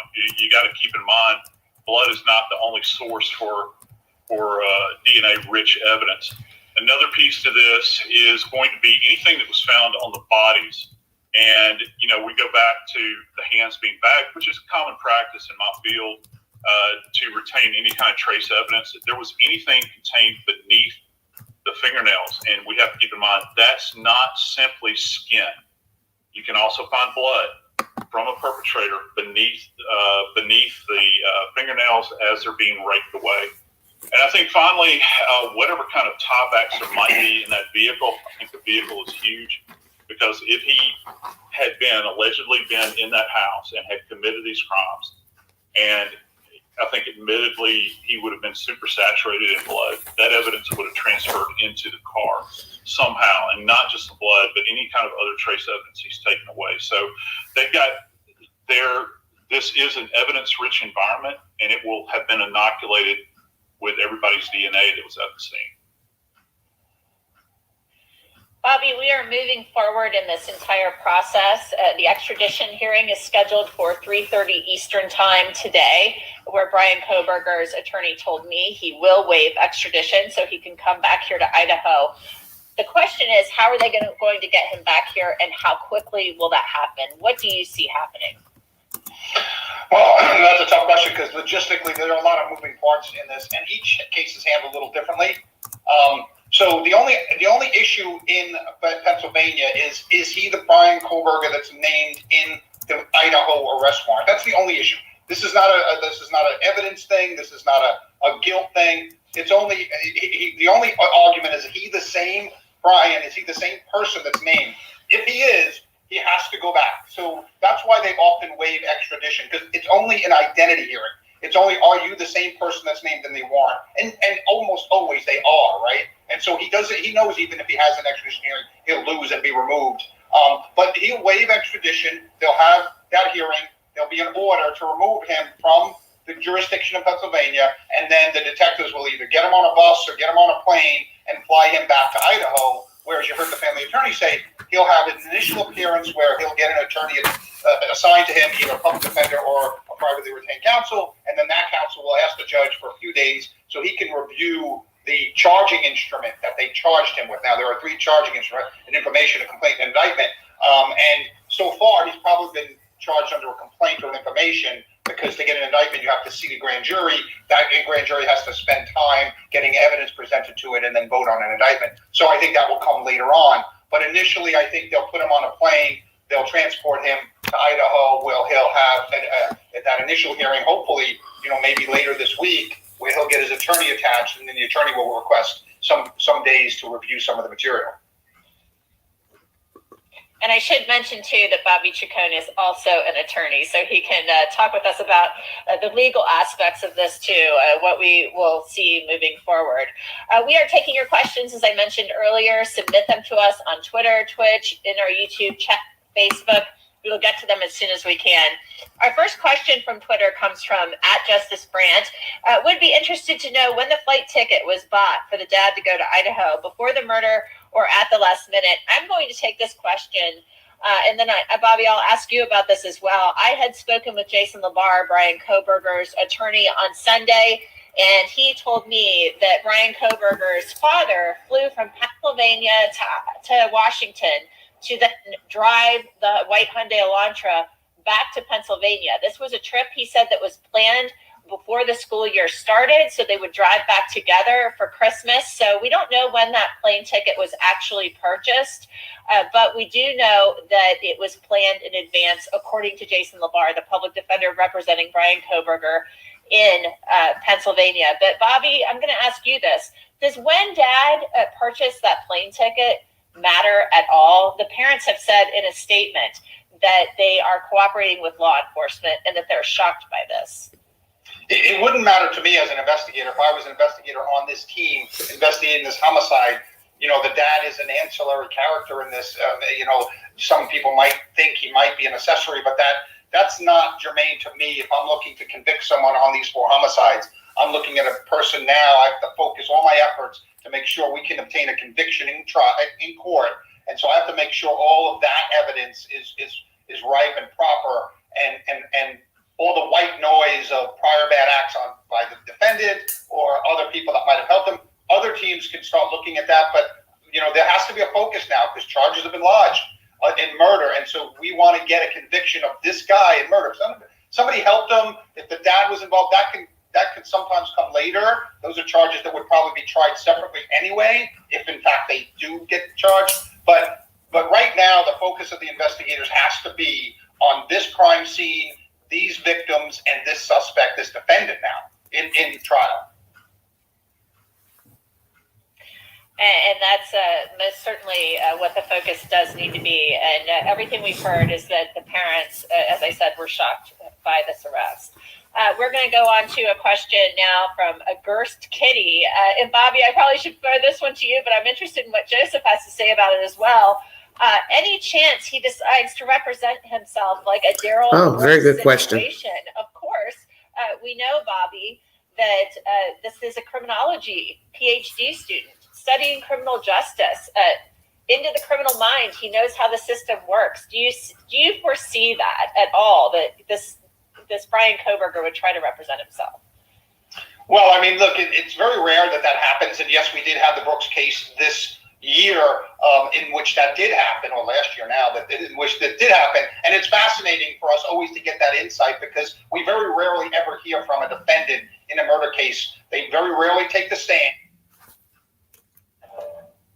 Brief intermission. Thank you. Will he represent himself, or he will let a public defender? Also, will his parents hire an attorney since they believe he should be considered innocent first, which that is the law? Will his family hire an attorney, or will he be appointed a public defender? Very interesting.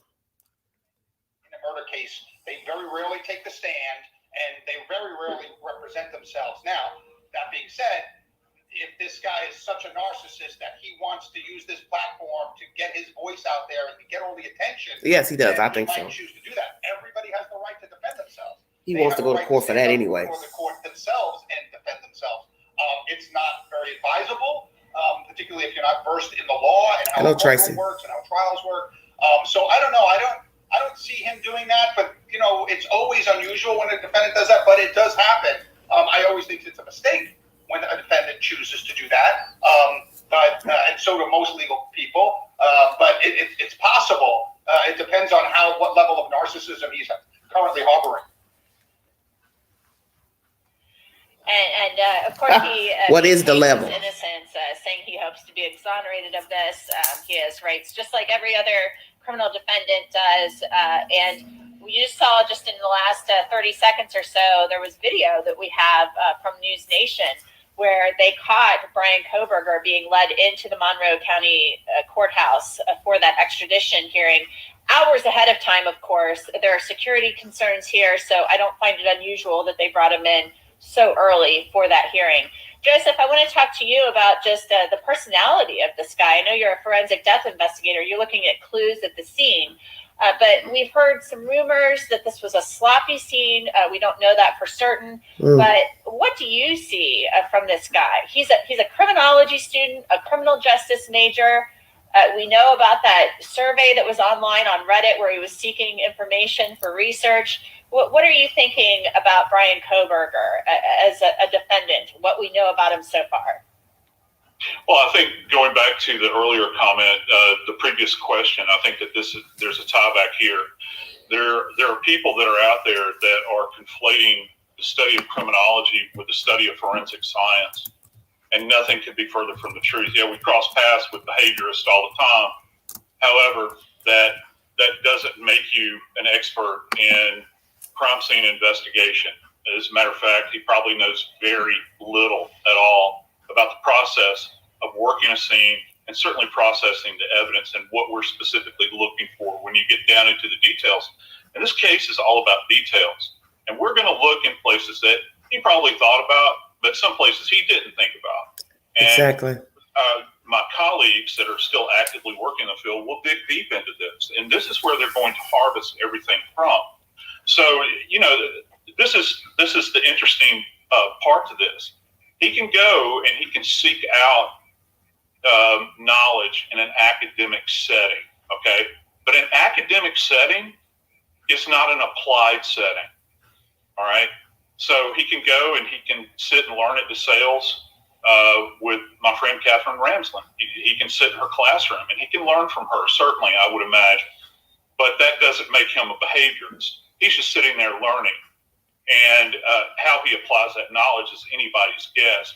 To my buddy Bobby's comment about being a narcissist, you know, roll the dice, see how it works out for you, because it's not going to work out well for you if you try to represent yourself in this case. And just like I don't think it's worked out well for him if he attempted to to make any alterations at that scene or pick up after himself, they're always going to miss something. Exactly. Most definitely. They say you leave something everywhere you go. Exactly. And I think it would be very difficult to enter a scene, to enter any place like that, take part in possibly, something this violent and not leave something behind. We're going to take one last.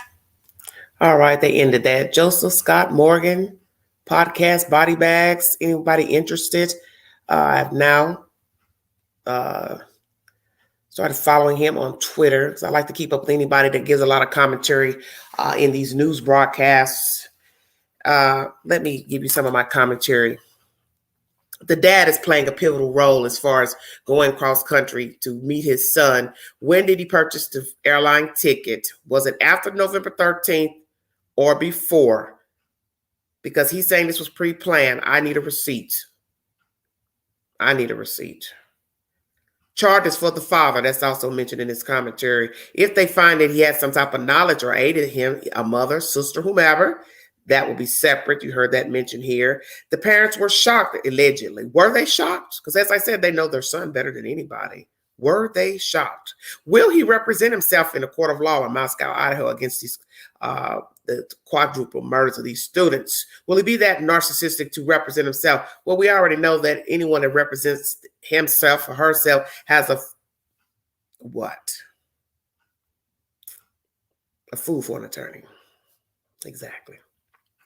The dad, what is the dad's role? Anybody else? Did he ask for help? Did he seek out people underground to ask about crimes or aiding him in this crime, how to get away with this crime? Was the crime scene sloppy? Naturally, things would be everywhere because you just chopped up 4 people. So I wouldn't expect it to be, how can you have a neat crime scene if you're stabbing people? I never heard of such. So we will see what happens and what evidence they bring forward.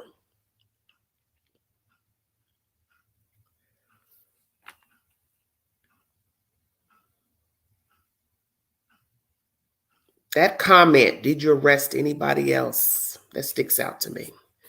Roos, I don't know. As I said, I need to know, was he awake when they served the warrant for his arrest?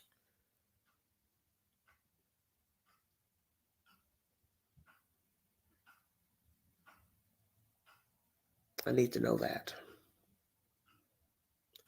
Because who would have their thoughts gathered in the AM if they were asleep to ask, did you arrest anyone else?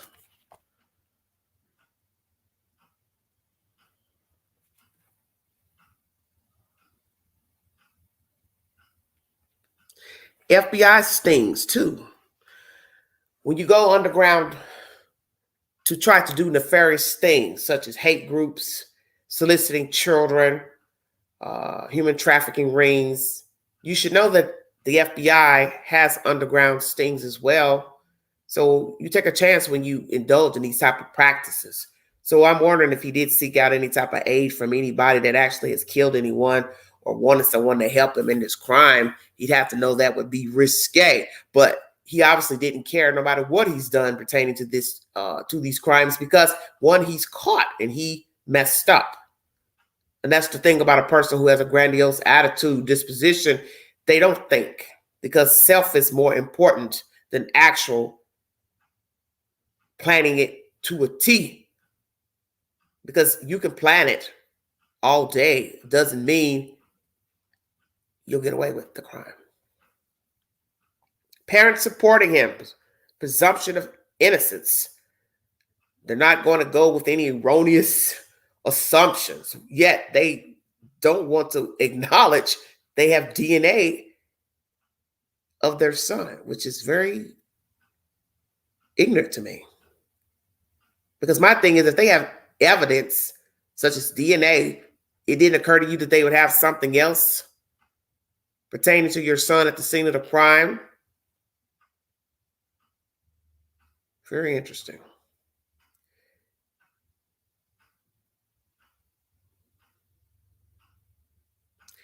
Why not ask the police, what am I being arrested for? Someone's busted in your house. You're worried about somebody else getting arrested. You don't say, What am I being arrested for? And now I'm assuming they would reply, oh, this is a charge of murder. Wouldn't you say, murder who? Murder where? Did he answer any of those questions? Who did I murder? Where did I murder them? No, you got the wrong guy. Because if this is all he said, either at the house or the police station, he just admitted he's guilty. Because the normal response is to say, I didn't kill anybody. You have the wrong person. I would never do that. And I also heard that's what he's told his lawyer. That's out of character for me. Is it? I don't know what your character is. I know your ass is in handcuffs and you're locked up right now. So who you allegedly were before the 13th is still a mystery. And possibly will remain a mystery, because that's the whole thing about a human being. You will never know the full truth of a person's mindset and what they decide to divulge. Let me make this clear. What they decide to divulge, if he ever decides to tell part truth, he still doesn't have to tell you everything, because that's the joy of keeping secrets. I can hold something to the vest. I don't have to let you know everything. Because one thing I've learned about true crime, it could be 10, 15 years later, you will hear something new or something gathered new about a perpetrator that nobody ever heard mentioned by a friend, family, court documents, evidence. Because there's always somebody that holds something in and don't tell everything. And I'm wondering if this will also be the case with him, that there'll be somebody out there that has the truth of something that nobody knows about and won't hear about. Might be a while before they actually tell the truth. And you've seen that with people coming out telling things, if we're to believe they're telling the truth. Oh, I didn't want to tell anybody. I was too scared and I wasn't the type to talk. So then you're sitting here wondering, well, hell, should I even believe what you're saying? But the point is, you don't know the human mind. And there are going to be things that he's not going to divulge at first because he wants to try to weasel his way out of these 4 murders. Why go back to Idaho? Who's eager to go back to a death penalty state? And I do believe the death penalty will possibly be put on the table. I meant to bring that information to you as well. The father says the drive home to Pennsylvania was fine. He seemed fine. I guess so. He just hacked up 4 people. His disposition changed from erratic to disheveled to looking crazy to talkative and happy-go-lucky. So was he calm on this ride? Was he fidgety? Would the father lie? Would the father just lie for his son and not tell the truth? That he did seem nervous. One would say he has to be very sick, one, to kill the kids for no matter the reasoning, and then pep up all of a sudden. But that lets you know he's ill. That he's walking around looking and acting crazy after killing the kids, or what? He was looking crazy before he killed the kids, after he killed the kids, but then he pepped up after killing the kids. Which is it? This is all sick and macabre to me. But he's gotten some jolt out of killing the kids, so possibly he did pep up. Start putting a little pep in his step, being more talkative, actually really wanting to tell you he killed them, but he knew he couldn't do that because then you would call the police or he'd kill you right there on the spot. Who's to say? Is there any mental illness in the family? I'm wondering. Any disorders? Does he have a disorder? And did he ask his father to fly over to Washington State after the murders? How long has he been plotting the deaths of these kids and anybody else? Early in life, high school, college, recently? Why did he even choose this school? That's also been asked in news broadcasts. Why did he choose this school? There are some good schools on the East Coast, naturally. From East Coast to the Midwest to the Southern East Coast. Why did he choose Washington State? Is it because they do have more serial killers and killers on the Pacific Northwest? Come on with it, Queen. I brought you the stats. California has the highest serial killer victims. Alaska, I believe, is number 3. Did he want to be amongst his kind? That's why he traveled to Washington. Who knows? Had he been watching and stalking any of these girls before setting foot on Washington soil? Because one would have to ask, when did these girls go to social media? How long they've been on social media? And how long has this perpetrator known of them?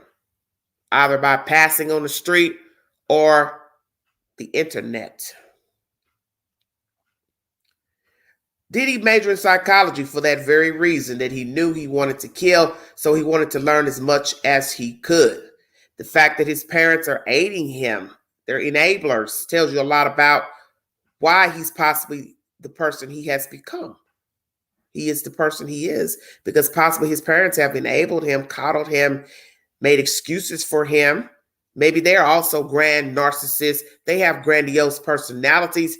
And I kind of felt that in that weak-ass letter to the victims' families, because one minute they're sending their condolences and then they're finishing it with, well, we're not going to assume this and blah, blah, blah, presumption of innocence. Well, we know that's your child.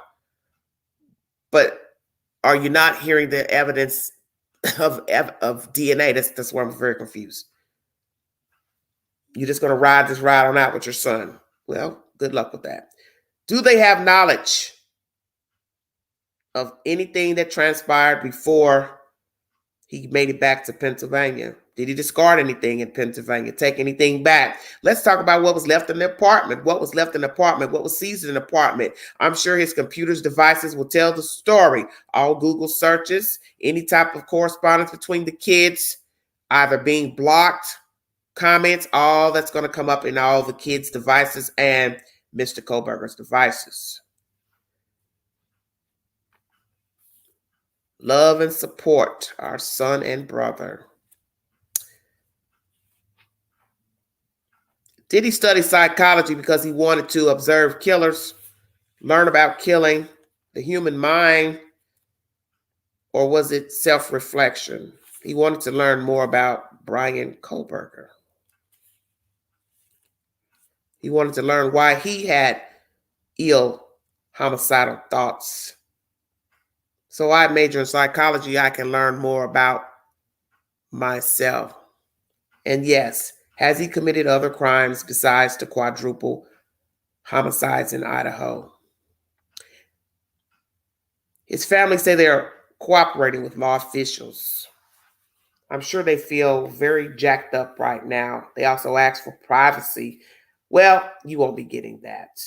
No disrespect, but in the age of social media and the fact your son's been linked to 4 dead kids, I doubt you will be having any privacy.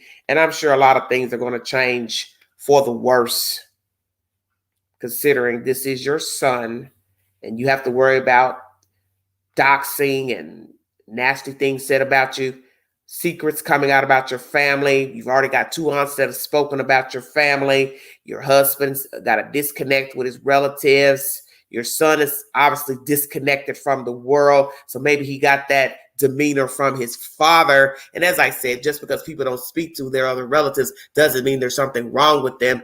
People fall out for various reasons. Everybody don't have the same tolerant level in dealing with foolishness and certain behaviors. Hey, it is what it is.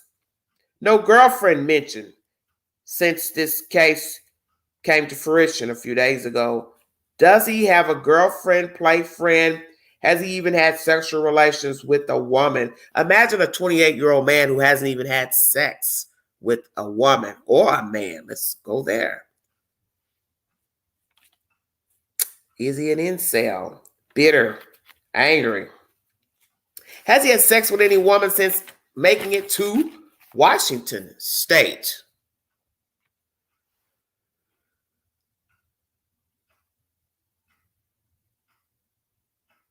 Imagine had this car not been seen on CCTV footage. Bryan Kohberger will be walking around free. I get a little Dahmer vibes with the neighbor who's come forward to say she heard loud noises in the apartment. What was he doing in the apartment? You hear that he seemed quiet, polite, normal too. What were the tools he was using in the middle of the night? What was he doing in his apartment? Why was he going to class to shovel? Look, is it the coursework, or he's been planning other type of salacious crimes or enacting? He's exacted them and we just don't know. So he's like Ted Bundy. He's too tired to go to school, too tired to perfect the craft of homework because I just got through kidnapping somebody and disposing of their body. Will we find out later that he has committed other crimes while in Washington State? And what were the noises coming from the apartment? That's very scary. All this nonsense about the brewery in Pennsylvania where you scan your ID at that brewery, and negative commentary has come up by the waitresses and staff, female staff pertaining to Bryan. Pay close attention to him. That's eerie. Eventually, he did not return to the brewery. He has the intellectual capacity, says one guy from school. He knows what to say. That same commentary that he was on the edge coming to class. Yet the dad says he was perfectly fine on that ride back to Pennsylvania. What is the truth? You also going to hear a commentary about his vegan diet while being in this jail. They have adhered to his specifications, which I'm thinking, why? Why are you giving him special treatment? Now, if he needed medicine, that's different. He needed eyeglasses, that's different.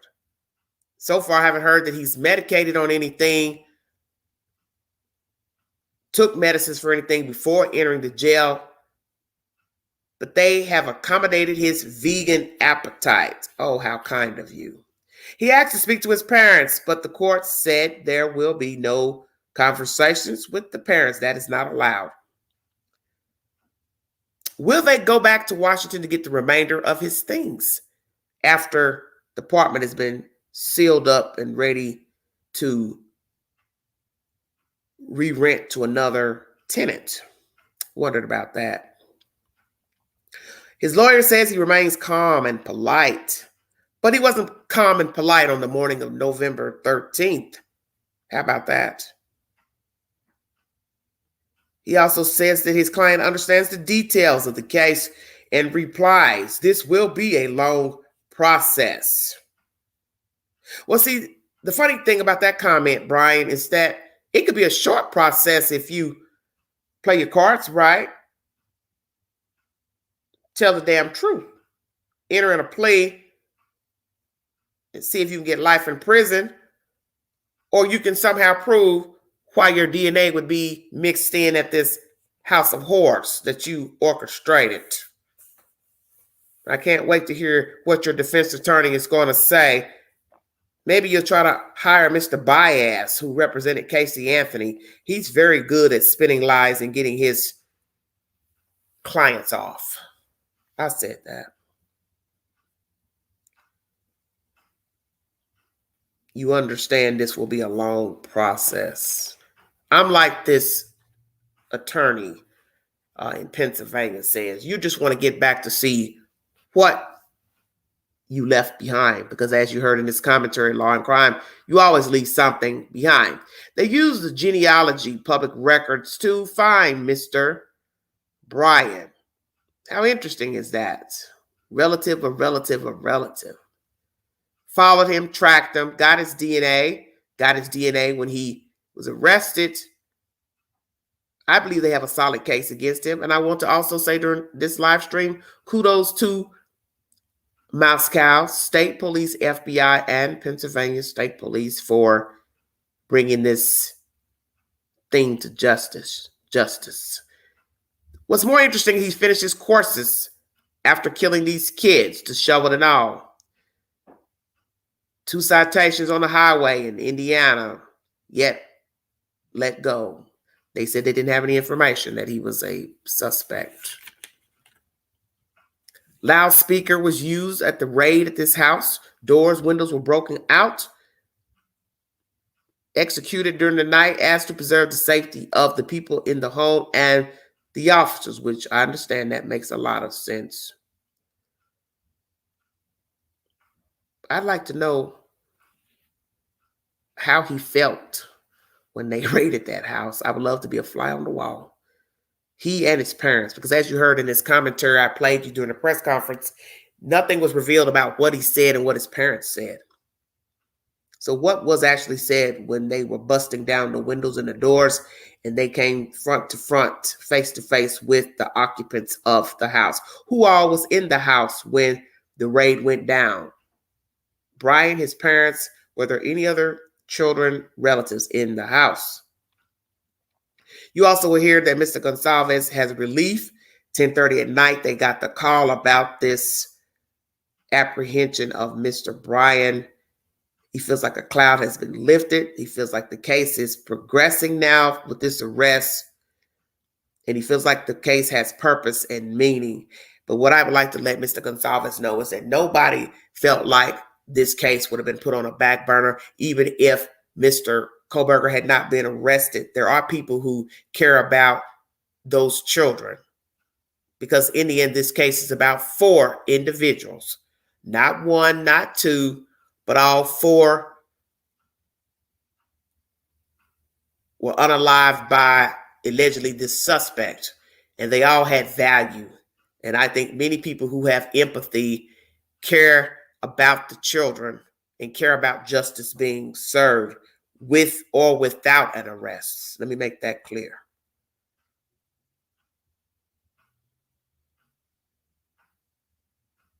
I think it's interesting that the celebration of life for Maddie and Kaylee were right at the time of this arrest. Very interesting connection there. That's very interesting. Is there a link? That was also asked. And he says he believes a few details have been told to his attorney, but they are still waiting and learning of any type of connection that the suspect had with all of the kids. Did his daughter know him? He said he does not know. The lawyer hopes that they've got good evidence, but naturally they won't have full view of everything because everything has been sealed until he touches down, Mr. Bryan, back to Idaho. But he did say they will possibly release some of the information once that arrest record is unsealed. But naturally, the police are going to still be doing their job regardless of what Mr. Gonsalves or any of the family members decide to tell pertaining to the kids' involvement with Bryan Kohberger. It is still an ongoing investigation. He goes on to tell us about Kaylee in his interview, who she was as a person. And I take it that she was a very strong-willed young lady. He also talks about not having this creature around to take advantage of people in that interview he did with the news. But you also have to remember that Kohberger took the coward's way out by going into a home in the dark while people allegedly were sleeping. So that could be anybody. And those kids were anybody. Whether he target them or not, they're still human beings that didn't, one, allegedly know him and have any personal dealings with him. So if it wasn't the 4, target or not, it was going to be somebody. I think that's obvious.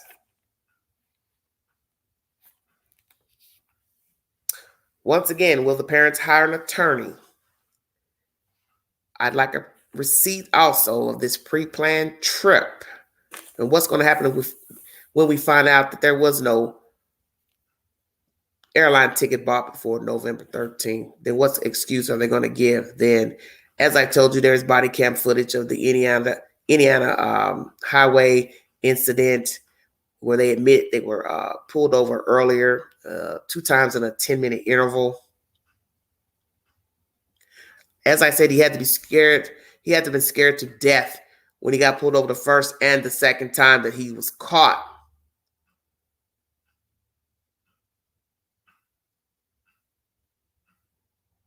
The fact that the father was doing most of the talking and talking about him being in school, I found that strange. Very, very strange to me. No ticket. How does a cop feel now knowing he just spoke with a killer weeks before? See, that's the thing about these type of stories. Body cam has been released of the kids being loud at the house, officers giving their commentary while the feed is running, and then later you're going back to that house for dead bodies. So I also wanted to know about that. The guys that went to the house on those 2 incidents of the noise complaints, were any of them summoned to the house the morning of November 13th? Imagine how they must feel.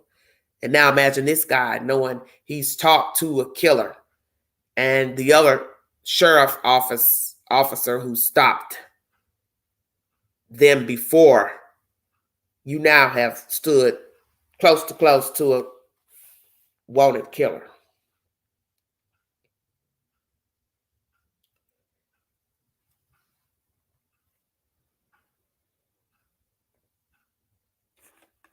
Is this a sociopath or a psychopath?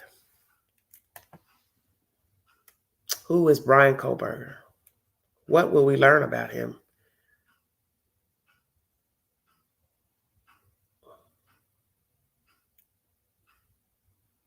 What will we learn about him? What is the evidence against him?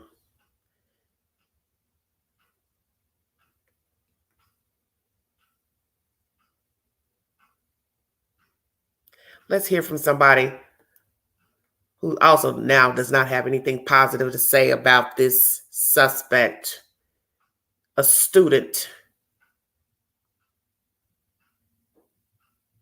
at Washington State University. Seems like to me he was getting enemies one way or the other. Pullman, Moscow area. And so, I look on my phone and I see the guy's name and I see the picture. And I'm thinking, that looks a lot like my TA who's also named Bryan, but that would be crazy.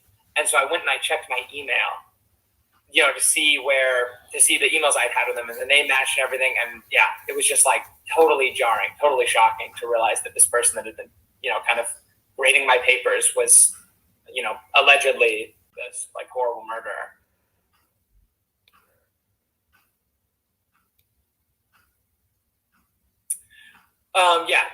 Entirely. All our interactions came in the form of class, and not even like office hours. Like it was all within the confines of a lecture hall. He was pretty strict as far as grading goes. When he came into class, he was very, not super mentally present. He would stand up at the front, look at the ground. He had a lot of like boilerplate responses he would give people rather than, maybe something he had thought up on the spot. It seemed like he would be, he'd come in knowing what he was going to say to like most interactions. And then when he would grade your papers, he would be grading you on what he ended up calling like a higher standard. What it really felt like to us was he was grading us like he would have graded himself as a PhD student. And so that was just kind of like, we were all annoyed by him. And so I knew his name, I knew like, oh, T.A. Bryan, like he sucks to this. Like he's grading us too harshly. And that was like an annoyance. But obviously beyond that, we just thought he was a little weird and kind of, a bad grader.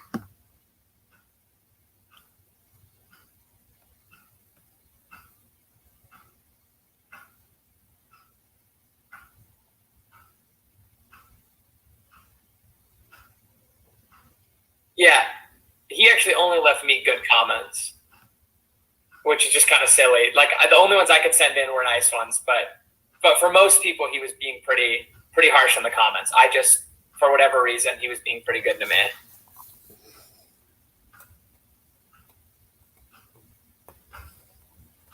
Yeah, actually, we had, our professor was big on the idea that like, if we're all going to be attorneys someday, then we have to know how to argue our case, and so. He scheduled a day where everyone, came in ready to argue to get their grades up, and he brought in Bryan and he was like, all right, go at him. And he had Bryan stand up and everyone was, like a few people were on his side, because they wanted to keep their high grades and not like have questions be cut out or whatever. But for the most part, it was like, half of a 150 person class just asking him all these real critical questions that he would answer. And he tried pretty hard to defend himself, which was the kind of thing that our professor loved. He wanted the like courtroom environment. And so there was just a period of class where we were all sort of arguing about this. It wasn't like yelling or anything, but it was certainly conflict,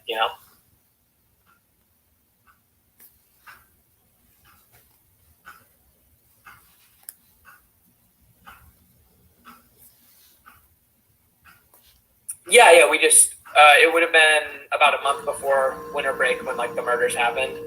And we didn't obviously build our framework for this around that because we had no reason to connect him to that, at the time. But definitely around then, he started grading everybody just 100s. Not like you pretty much, if you turned something in, you were getting high marks, and he stopped leaving notes. It was just, he seemed preoccupied is what I would have said at the time. And now obviously he seems like he was probably pretty preoccupied, but it was much easier. You turn in whatever you wanted pretty much, and he was just grading them up and sending them back. So what was the change from harsh criticism, hard grades, to changing in and putting 100s on the papers? This goes to show you he's up and down, his attitude, highs and lows. And that comes also with depression and mental disorder. So does he have a mental disorder? Does he have the antisocial personality? Who is Bryan Kohberger? Has he been off the rails for some time, but had not fully lashed out? You also heard one young man say he was the type to roughhouse and be the bully in high school. So that has been known that children who are bullied become a bully. He's got to right the wrong, you see. And with sadism comes control. I didn't have control in my life. Things didn't go the way I wanted. Nobody listened to me. Nobody cared for me. So now I can lash out and get that control back.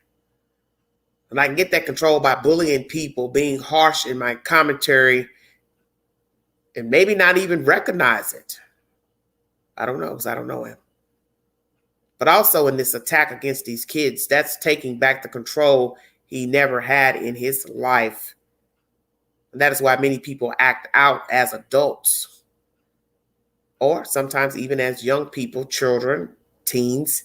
It's to regain some type of self-control that was taken away from them. Very interesting information here. Grading them up and sending them back.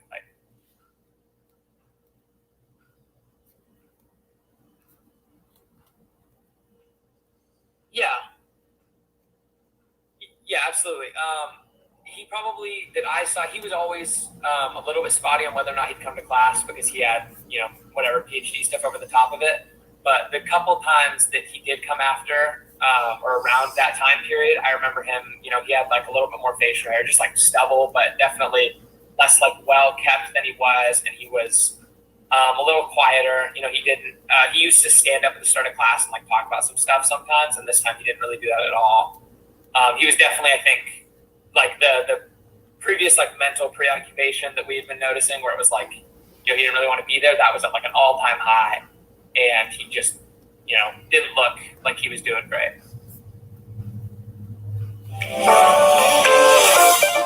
All right, everybody, that's commentary from KHOU 11.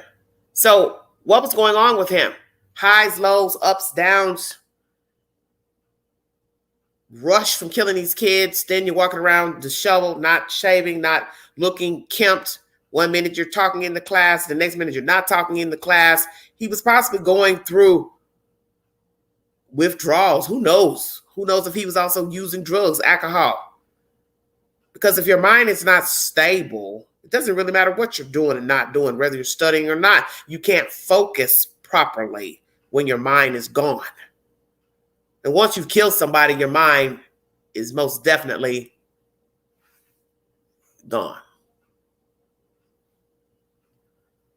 You're all the way off the scale. So he probably was having highs and lows. 1 minute he's high, feeling great. The next minute he's quiet, doesn't want to talk, doesn't want to converse with anybody. Very interesting. There's something I wanted to bring to you all about that death penalty, because that needs to be addressed here during this live stream before I check out of here. Will he get the death penalty? I'm very curious to know that, because he crossed state lines.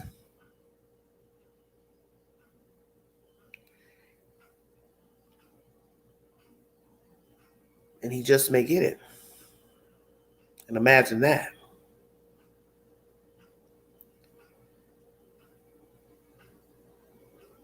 One moment, let me pull this information up right fast.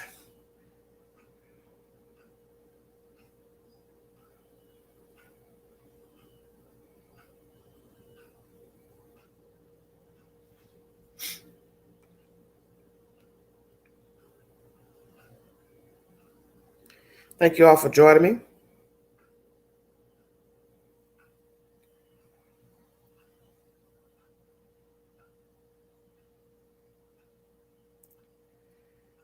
Strange look. Do you all think he has any remorse? I thought there was some information here about the death penalty.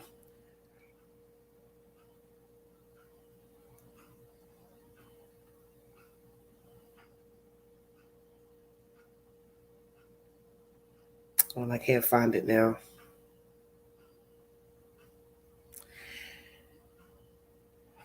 I think that'd be the only time he'd actually talk. Once he knew he couldn't, there was nothing else left to say. Found guilty. That's when I see him telling the truth, perhaps. Where is the murder weapon? Did he discard it in Washington State? Did he carry it with him? Cleaned it up and carried it with him? What evidence is going to be found in that car? It's being processed. Naturally, you don't get everything out of a car. As you heard Joseph Scott Morgan saying, you touch so many instruments inside of your car. He obviously had to have blood on his clothes unless he took a change of clothes with him. So did he take a change of clothes with him? What items did he keep? Which items did he discard? Very interesting. And blood gets all in your shoes, shoestrings. Did he throw those items away? If he did, where did he throw them away? Those items. I think he wished the hurt for him would have lasted longer. What'd you say, my neck? I think he wished the hurt for him. I don't understand what you're saying. The hurt for him. I'm trying to find this information about the death penalty. It was supposed to be in this article, I thought.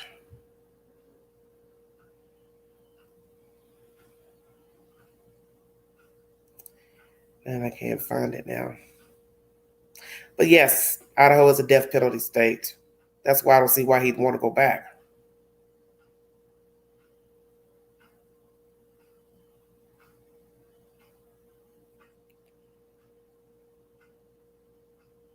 And here it says, Jason LaBar has visited Kohberger several times, but has not spoken with him about the charges against him. Well, why not? He says that he is aware and understands the court proceedings and what to expect in Pennsylvania and Idaho court. He added that Kohberger called the charges out of character and believes he will be exonerated. He has been very easy to talk to and has a calm demeanor, LaBar said. Kohberger's family also believes he is innocent. See, this is crazy to me. Him talking quiet and being quiet, that's an act. Because you can best believe that's not how he acts when he's alone with himself and he's talking to himself. You think he doesn't talk to himself? Possibly answers. He's probably ranting, screaming, hollering, and ain't no telling what he was doing in that apartment, making all those damn loud noises that young lady was speaking of. What was he doing at late night with tools? Yeah, he's calm right now because he doesn't have another option but to be calm. And naturally, they've got him fitted down in a suicide romper as so he doesn't hurt himself, whether he would or not. They want to make sure he makes it to Idaho in one piece. It's very interesting. I will say they had that street roped off very properly to make sure he got himself out of that van and into that court building. Very crazy.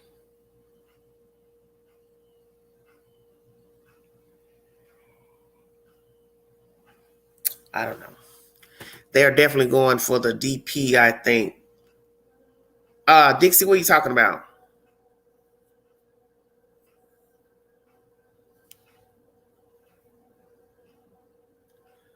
Oh, okay. Somebody said they will go for the death penalty. That's why they added burglary. He killed people while in the commission of a felony. Yeah, well, that's how this state is here in Tennessee. You went in and robbed some people, and instead of robbing them, you kill them. And that's why they also add people who are along with you for the ride here in this state of Tennessee. They go along with you. You had any cohorts, whether they say, oh, I didn't know he was going to kill her or kill them, blah, blah, blah. You got to prove it.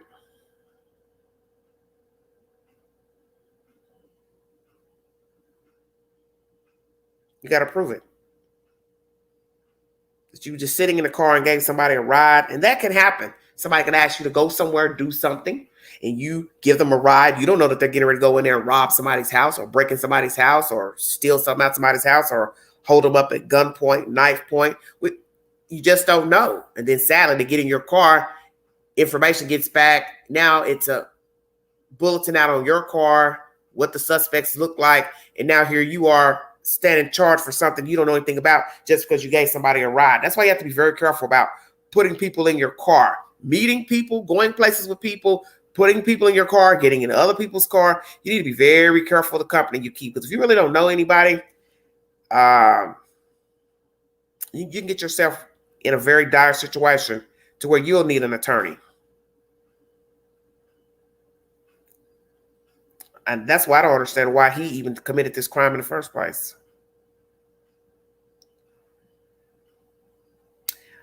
I want to play this person's commentary.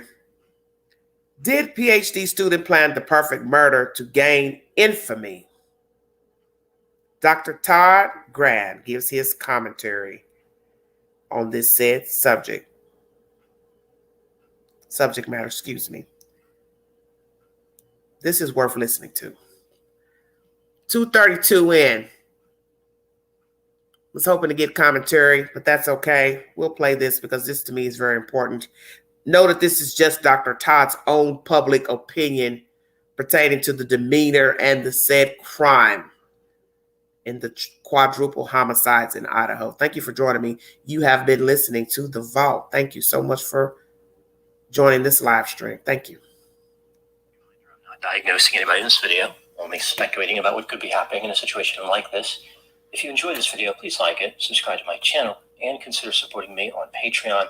I will put the link to Patreon in the description for this video. First, I'll look at a brief background of the Idaho quadruple murder, take a look at the background of Bryan Christopher Kohberger, and offer my analysis. On November 13, 2022, sometime between 3 and 4 a.m., 4 college students were murdered in a rental house in Moscow, Idaho. The students, 3 women and 1 man, were stabbed to death. The police investigation which followed generated a significant amount of interest from the public and led to 19,000 tips. Some people were concerned that the police had botched the investigation from the beginning and the killer may never be caught. In the rental house, the police discovered what they believed to be the killer's DNA, and there was a white Hyundai Elantra spotted near the scene of the murders. The police tracked the Hyundai to a suspect named Bryan Christopher Kohberger and discovered that his DNA matched the DNA found at the crime scene.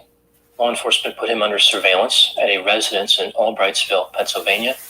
This is about 50 minutes south of Scranton. On December 30, 2022, at 3 a.m., a SWAT team took Bryan into custody. a white Hyundai Elantra was towed from outside the residence where he was staying. Bryan has been charged with 4 counts of first-degree murder, as well as felony burglary. The police believe that Bryan acted alone. At the time making this video, Bryan is still in Pennsylvania, awaiting extradition to Idaho. His attorney said that he will waive extradition and will be denying any responsibility for the murders. Now moving to the background of Bryan Christopher Kohberger. Bryan was born on November 21, 1994, and it appears as though he was raised in Pennsylvania. In 2018, he graduated from Northampton Community College with an associate degree in psychology. In 2020, Bryan earned a bachelor's degree from DeSales University in Allentown, Pennsylvania. In 2022, he graduated with a Master of Arts in Criminal Justice from the same school. As far as employment, Bryan worked as a casual security officer for the Pleasant Valley School District from November 2018 until August 2021. A casual security officer probably refers to a part-time employee, although one could argue it's like a regular security officer, except more informal and relaxed. At the time of Bryan's arrest, he was a PhD student studying criminology at Washington State University. He lived in an apartment in Pullman, Washington, about 10 miles from Moscow, Idaho, where the murders took place. Bryan was an assistant instructor for 3 undergraduate criminal justice courses, led by the same professor. Some media outlets erroneously reported that Bryan was a doctoral candidate. Bryan had just finished his first semester not long before he was arrested. There's no way he could have been a doctoral candidate already. A doctoral student doesn't become a doctoral candidate until they finish their coursework and start their dissertation. Bryan Kohberger had no criminal history, but he did receive an infraction for not wearing a seatbelt in August of 2022. This occurred in the same county where Moscow, Idaho is located. Now moving to my analysis. Here are my thoughts in a few areas that stood out to me in this case. Item number 1. A number of people who knew Bryan described him as smart, but he had trouble fitting in. Bryan was considered highly intellectual. Some people described him as a genius. He wanted people to understand that he was intelligent, like he would explain concepts in an overly complex manner.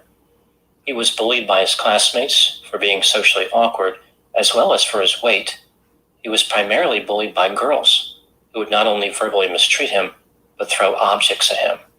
Sometimes he would just walk up to girls and ask them if they wanted to hang out, even if he did not know them. Item number 2. According to one of his friends, Bryan became more aggressive as he grew older. Instead of being the target of bullying, he became a bully himself. He studied boxing and appeared to be eager to get into physical fights. Item number 3. Classmates who interacted with Bryan at Washington State University echoed the observation that he was socially awkward. He would make people uncomfortable by staring at them. He was described as super awkward, offensive, and always trying to fit in. Bryan was more animated and talkative after the murders, but he would become quiet when the class talked about the case. As I mentioned, Bryan lived in an apartment. He did not really talk to his neighbors there. Rather, he just kept to himself. Item number 4, when Bryan was a student in his master's program, he posted on social media looking for research participants. He wanted to know how emotions and psychological traits influence decision-making when committing a crime. Others said that Bryan was interested in the way the mind works. He genuinely wanted to understand what other people were thinking and feeling. Perhaps he was curious because he lacked empathy. He could not figure out what people were thinking and feeling, so he decided to take a more academic route to find out. Item number 5, how well do Bryan's characteristics, for example, his personality, age, and educational level, align with the expected characteristics of the killer, like those characteristics that people thought the killer would have had before they learned who the alleged killer was? I will compare the expected characteristics to those of Bryan. My little brother, I can't even lie. I did not think he was gonna see this car shit all the way through. Mish, what the hell you want? I'm paying custody. Try, motherfucker. Woo! Sorry about that. What you make today doing?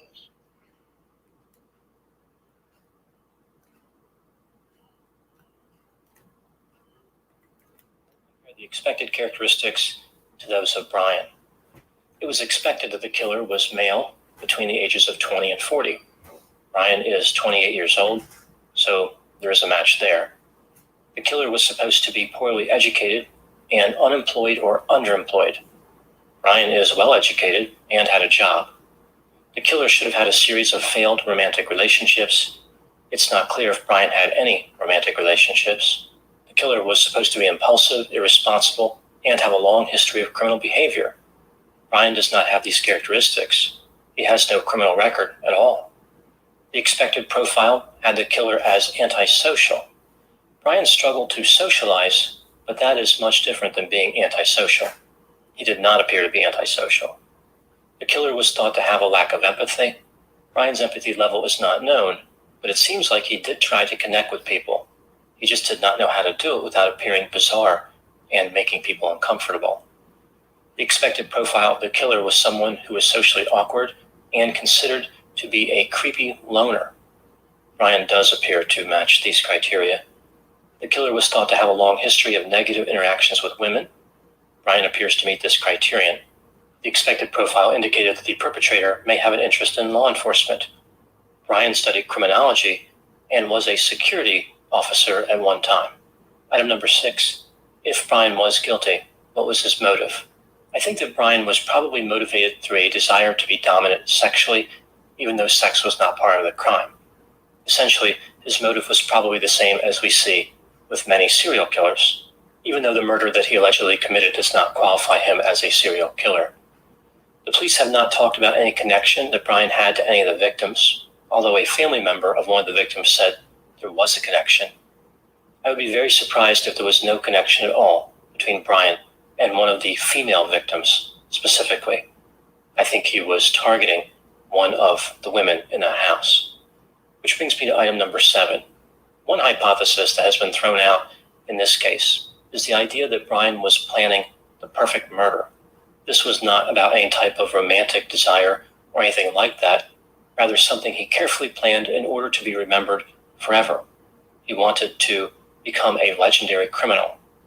This theory is supported by the fact that Bryan was working on a PhD in criminology, like he was studying to be a perfect criminal through creating the perfect crime. Bryan also allegedly asked the police if anyone else was arrested, as if he was trying to play mind games with law enforcement. This is an interesting theory. Let's take a look at what makes a murder or murders notorious. Why do some homicides become well known? Most murders that become notorious involve several key features. The victims are young and attractive. The perpetrator is notable in that they deviate from the typical profile of a perpetrator of that type of crime.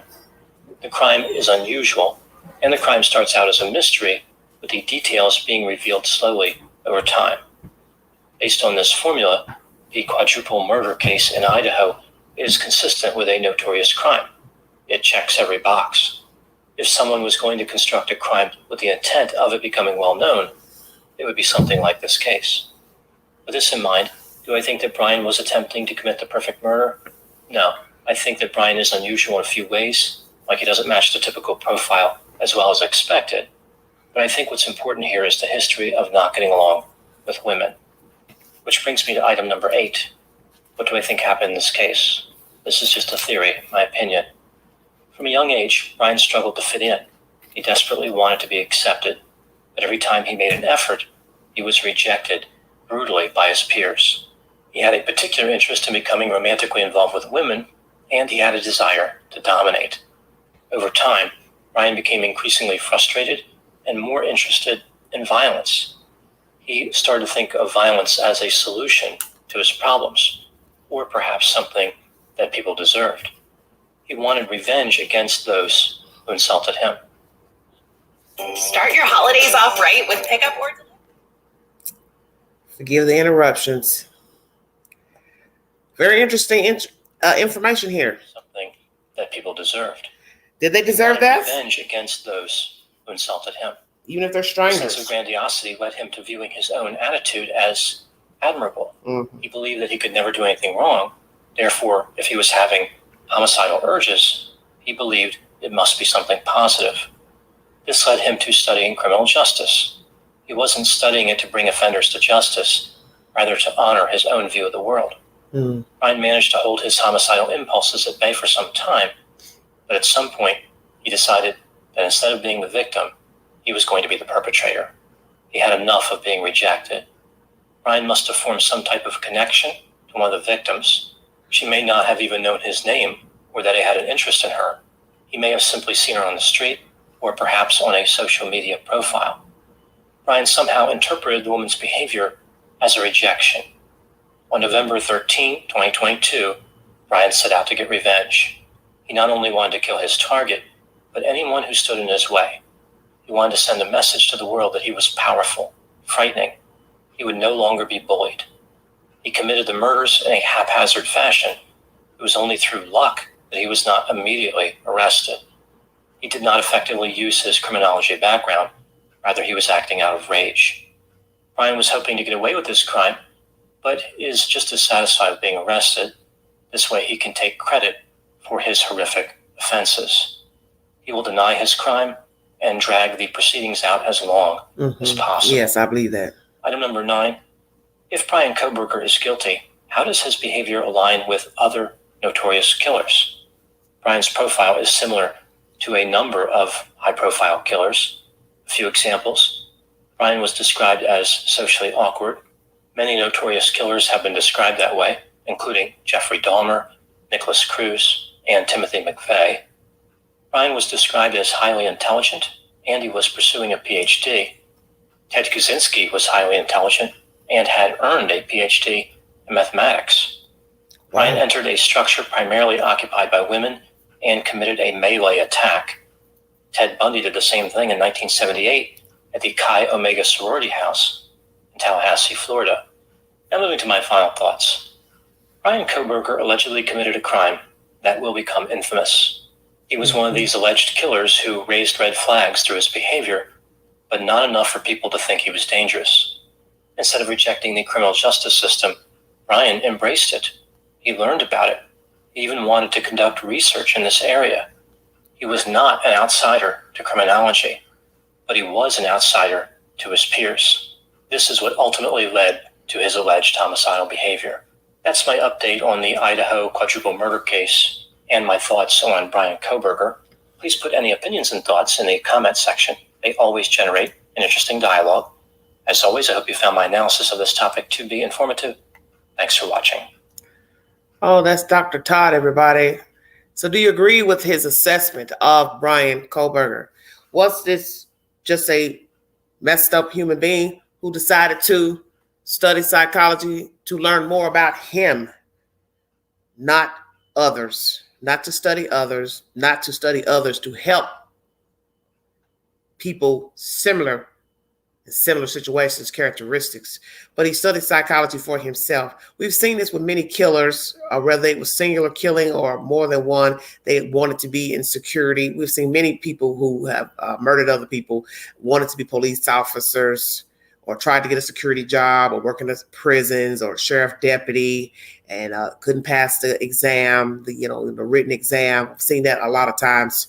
I've seen that a lot with killers. Not necessarily serial killers, but just killers in general. Issues with women, not being accepted by women, being bullied, turned into a bully, trying to get self-validation, trying to get people to notice him. How long has he had these homicidal thoughts? Just recently? In his 20s? High school? What? Imagine if he dated a woman, was dating someone, and this is what came out. Authorities looking for him. You've been dating and slumbering with this person thinking you knew him, but you obviously did not.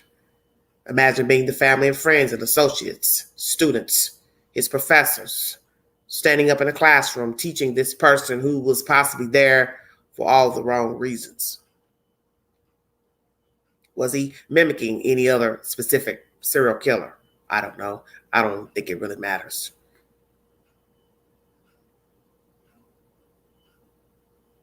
Who is Bryan Kohberger? And how did he come to be this being on November 13th? What led him to kill those kids? And as I said before, had that car not been noticed on a video camera, he possibly would have done this again, because one can use deduction. They will become cocky, one, to commit the crime. Two, you haven't been apprehended, so I'll go back out and do it again. And what would I also say? How did he come in contact with these females? Because if he watched them, then he would have known they kept company. So why would you risk going in this house with lots of people that visit in and out, people spending the night? That's one thing that has bothered me about this case, is the house itself. The house kept company. The house kept visitors. So he had to have known, if he watched, how many people actually resided at the house. So then you'd have to ask the ultimate question. How was he working as a student and having an office to watch the house? See, you have to pay attention to the details. Now that you know this isn't some random kid, somebody that just had an attitude with one of the girls or Ethan, this man actually was working towards a PhD. So he had real business at another school in another state, 15 minutes away. So how would you risk all of your career, your livelihood, your freedom, busy at school, to then go over to another place 15 minutes away and enter into this house without breaking in, and then go undetected for almost 7 weeks? This is very strange information, because you have to use your better thinking. And how did it come to be that he knew of these people? Did he watch the house? Why risk going to a house that had a lot of company? This will lead me to believe that maybe they stopped having a lot of guests at the time of the murder. Now, I believe something was going on that weekend to why maybe the girls didn't have their own self parties, but they also had been warned 2 months ahead of time with calls. So could it be that the girls stopped having get-togethers as not to get evicted from their apartment? Stay woke now. Okay, we don't need any more complaints. You also have to consider there's other people that live in the house that may not have been in on all the gatherings and the partying. Now you're affecting their livelihood and them having a place to stay, because who's going to stand account for the noise? Stay woke. See, every little thing about these kids plays into what happened on November 13th. Maybe they stopped gathering because of the noise complaints. And once he saw there was no gathering of people late night, he made his move, because I just can't see he fancied himself with one of these kids and became possessive, obsessive, found out where one of them lived, and then said, I'm going to go in this house and kill her or them, which is whoever the target was, if he was even a target. You had to watch. So I'm going to ask this question one more time. How is it on this fateful night he makes contact to this house without being apprehended, going in or going out, or leaving the scene of the crime? And allegedly one is supposed to have been moving out. If she was the target, Kay, wouldn't he have known that? Why didn't he get her out in the street somewhere if she was the target, or whichsoever was the target? Why risk going into a house that kept a lot of visitors going in and out? Now, this will come in with the grandiose attitude, disposition. I'm invincible. I'm untouchable. I can do what I want, which that is what he did. Also killing a guy who's 6 feet tall. And I would say they will probably have a lot of evidence from Ethan, because I can't see a guy not trying to fight another guy off.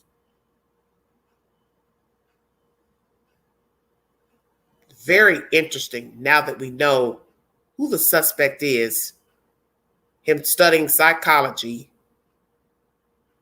his DNA being linked to the crime scene, him getting away for several weeks, but then apprehended. Well, even if they can't link him to knowing the kids, then he couldn't have been in the house. And that would be even more crazy to think he was running in and out of the house without being seen or detected. Then where did he park his car? And you risk walking in and out of this house to try to learn the house?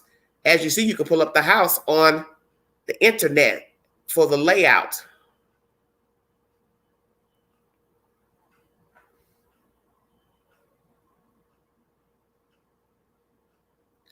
Ruger, I don't understand what you're saying.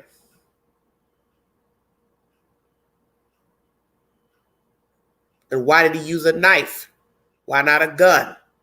The gun is quicker, louder, but you can always silence a gun. That's not a big issue. You can buy a silencer. You can buy one to put on the gun. My thing I'm saying is going in the house, knowing there are other people that go in if he watched. Because the house is known to keep a lot of people is what I'm saying. So even if you went in the dark in early morning, you don't know for sure they're not asleep. That's all I'm saying.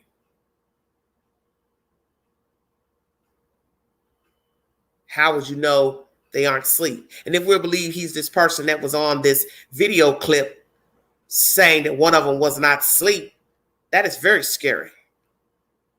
Allegedly, a relative said one of them wasn't asleep. Well, how would you know if they were not asleep? How would a relative know that they weren't asleep? That makes no sense.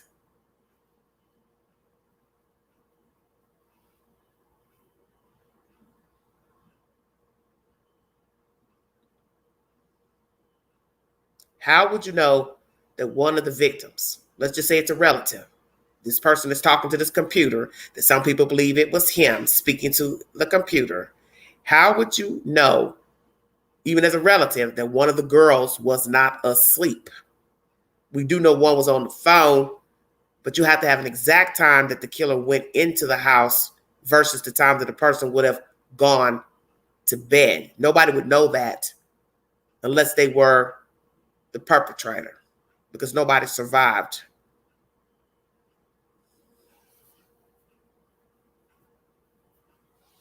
That's my commentary. It's a very diabolical story.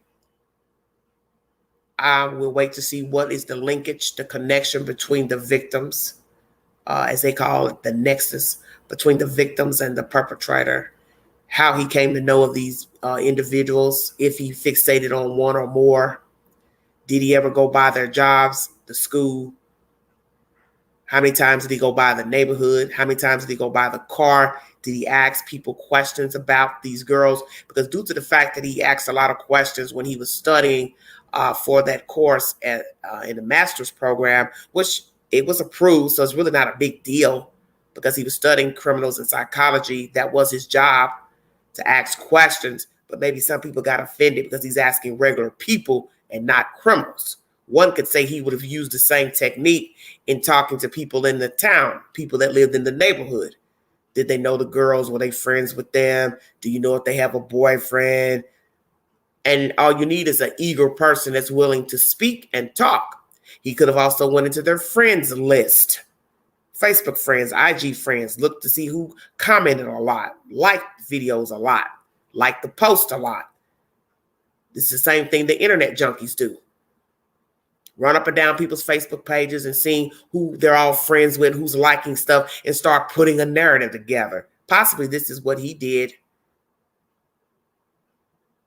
And I won't doubt, yes, he watched the house, but what is baffling still to me is the brazenness to go in a house that has a more than one person living in it. That's where I have the problem. These kids were known to party with other students. So it's risque for anybody to have gone up in that house not knowing who was up, who was woke, and how many people were in there, whether you think they're asleep or not. And the fact that 5 cars were in the driveway, that means you had to have some knowledge that it was all women, and you assume you could take all the women down. If you'd like to donate to this great network, $, DeGangie 129, Cash App. All stickers and chats are welcome during my live stream. Thank you all so much for following this content and this network. One thing I'd like to say before I leave this evening is that the boogeyman is real. All shapes, sizes, forms, demographics. But the boogeyman is real. And just as soon as one boogeyman is caught, found unalive by his own self, hand, or somebody else, there is one to replace him. So he is indeed real. And sadly, there are lots of boogeymen out here. Please be aware of your surroundings, the company you keep, how you live inside of your home, your house, because all it takes is one unlocked door or window, and you could be in the same situation as the Idaho 4 students. Thank you for listening. This is The Vault.